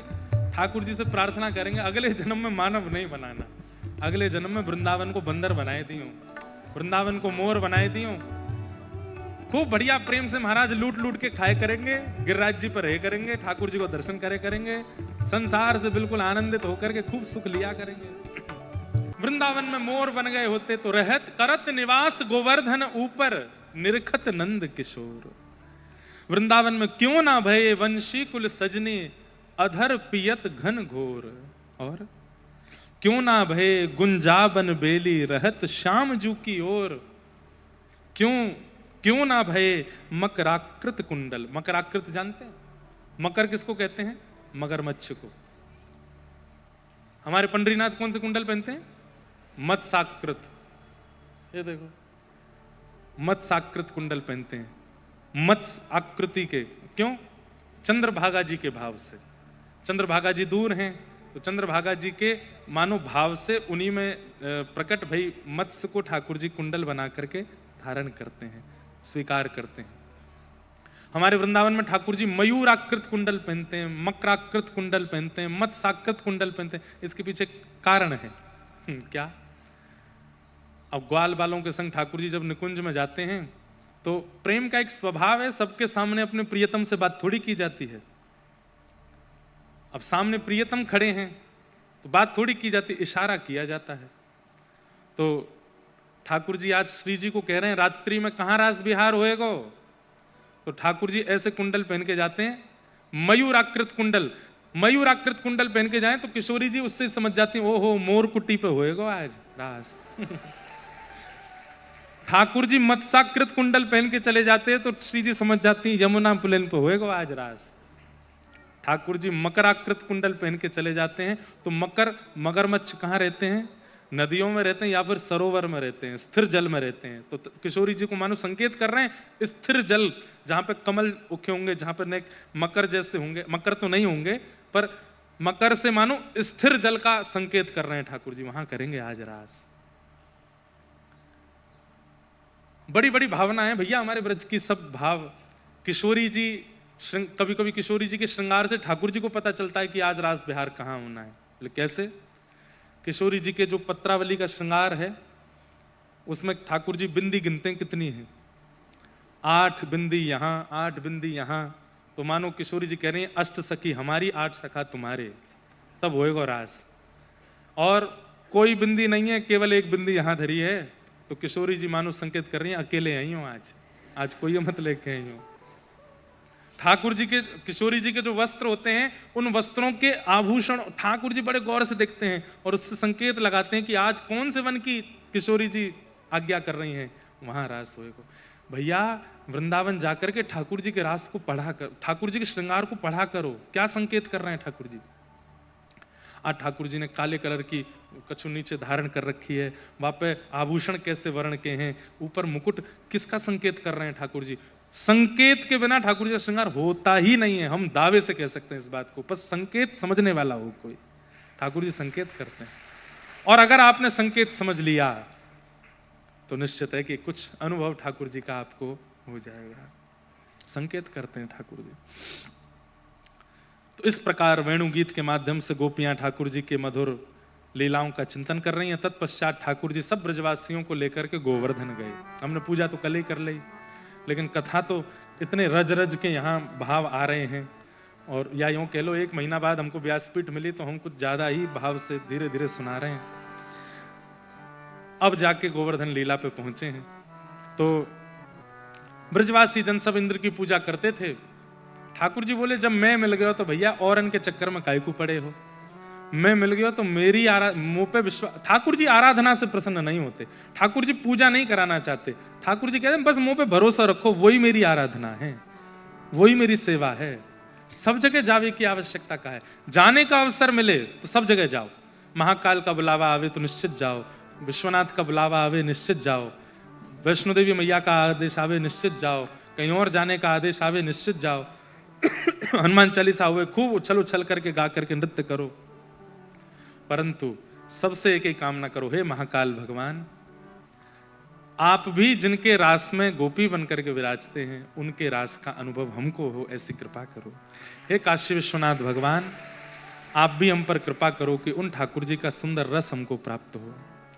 ठाकुर जी के सुंदर भाव ही सबसे मांगो, सब जगह जाओ, पर निष्ठा एक में रखो, एक में संपूर्ण विश्वास। ब्रजवासी इंद्र की पूजा करते थे तो ठाकुर जी ने कही, भैया तुमने इंद्र को दर्शन कियो कभी? ब्रजवासी बोले, ला लाला हमने तो नहीं कियो।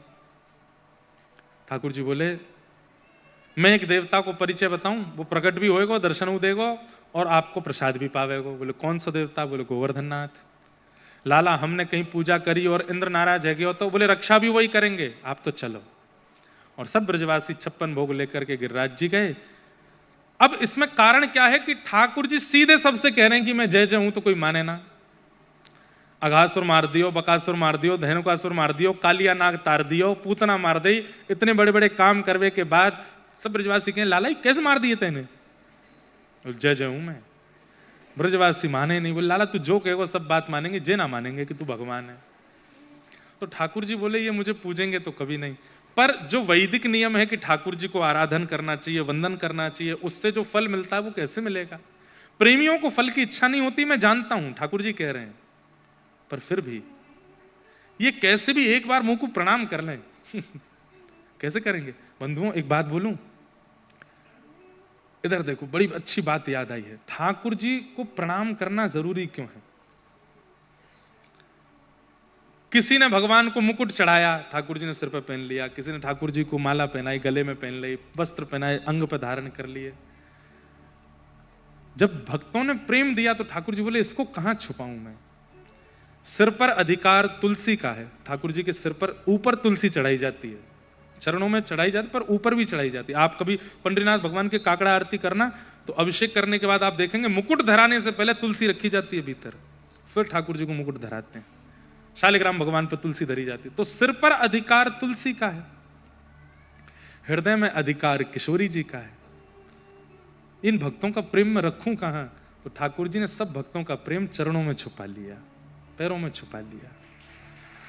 इसीलिए करार विंदेन पदार विंदम मुखार विंदे विनवेशयन्तम वटस्य पत्रस्य पुटे शयानम बालम मुकुंदम मनसा स्मरामि।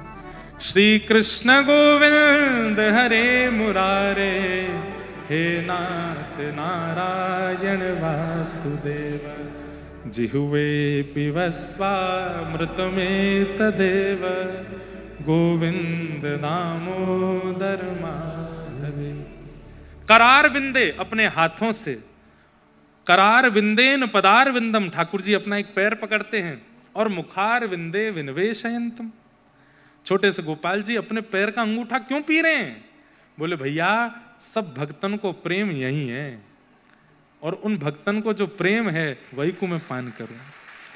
आज भी ठाकुर जी रात्रि में अपना अंगूठा पीते हैं पैर का, क्यों? दिन भर में जितने भक्त प्रणाम करके गए सबन को प्रेम ठाकुर जी अपने अंदर धारण करें, इसलिए ठाकुर जी को प्रणाम करना बहुत जरूरी है।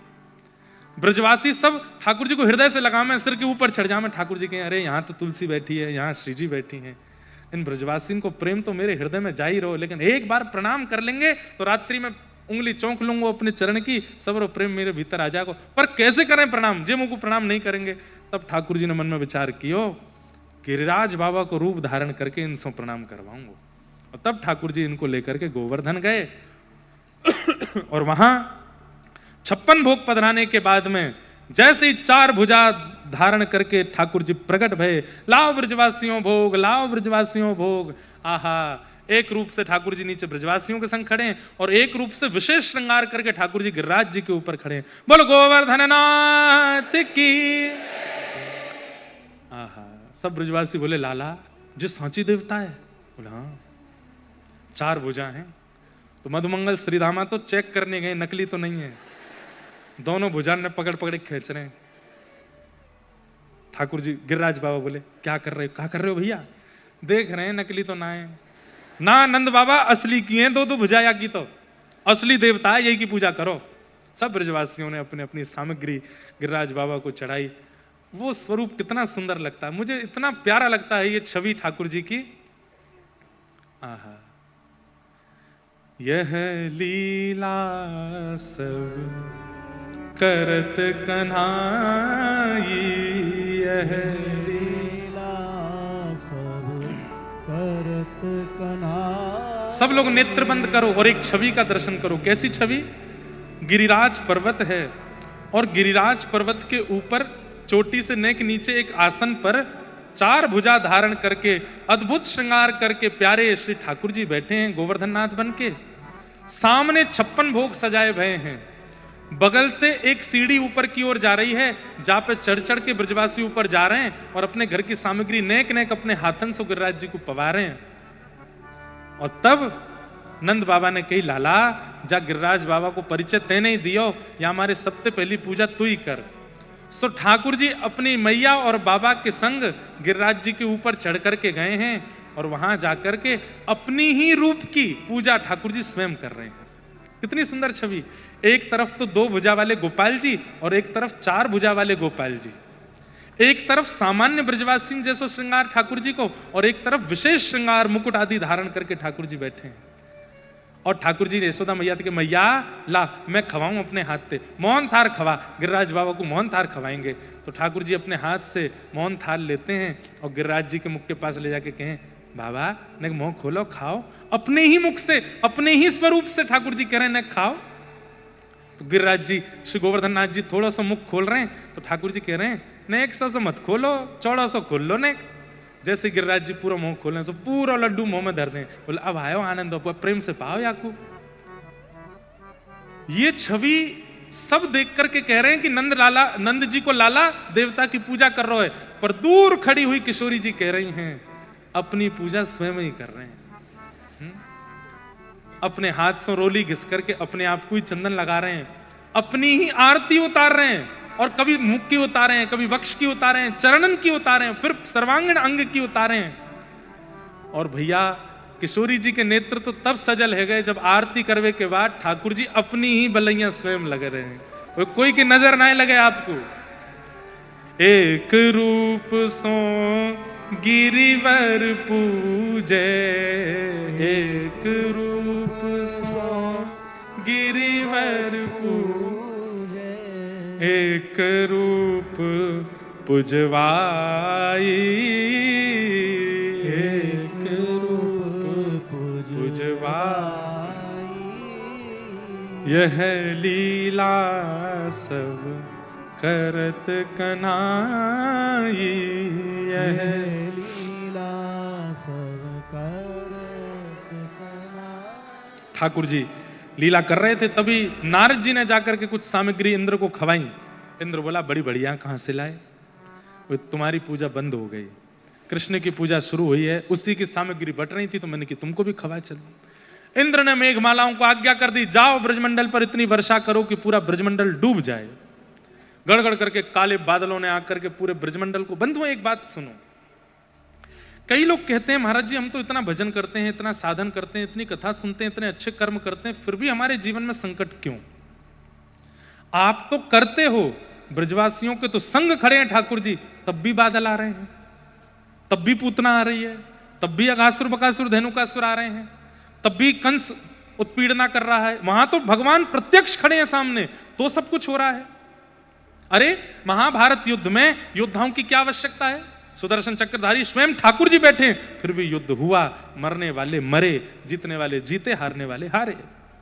ये कर्म का विधान है। और भैया ये संसार है, यहां आप चाहे जो कर लो दुख आएगा।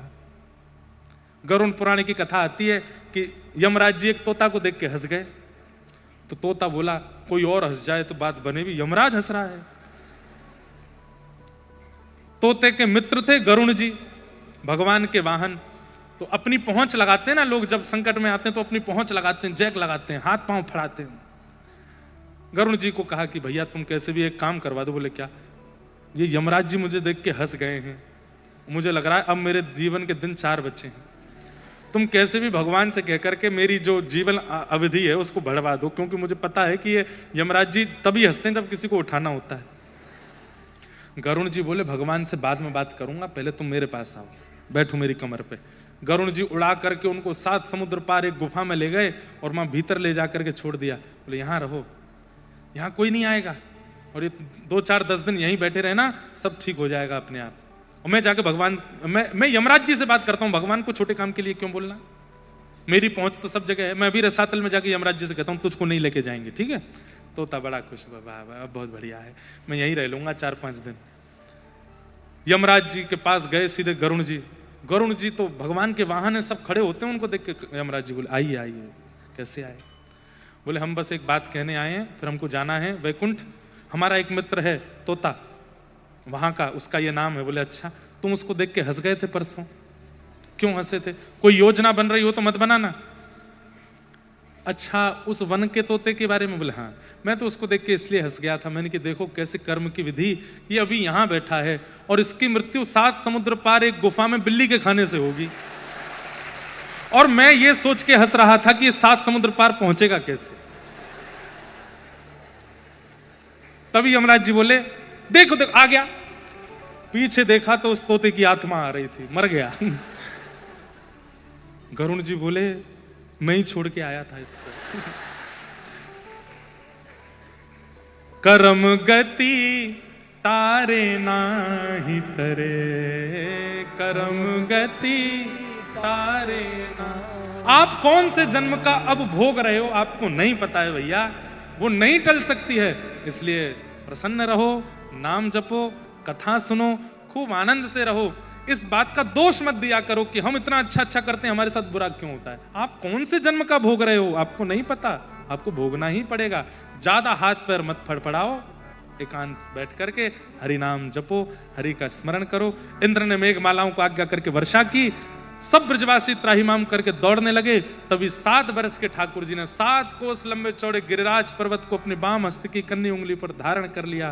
बोल गिरवरधारी गोपाल की, गिरिराज धरण की, श्याम सुंदर श्री यमुने महारानी की, पूछरी के लौठा की, प्यारे।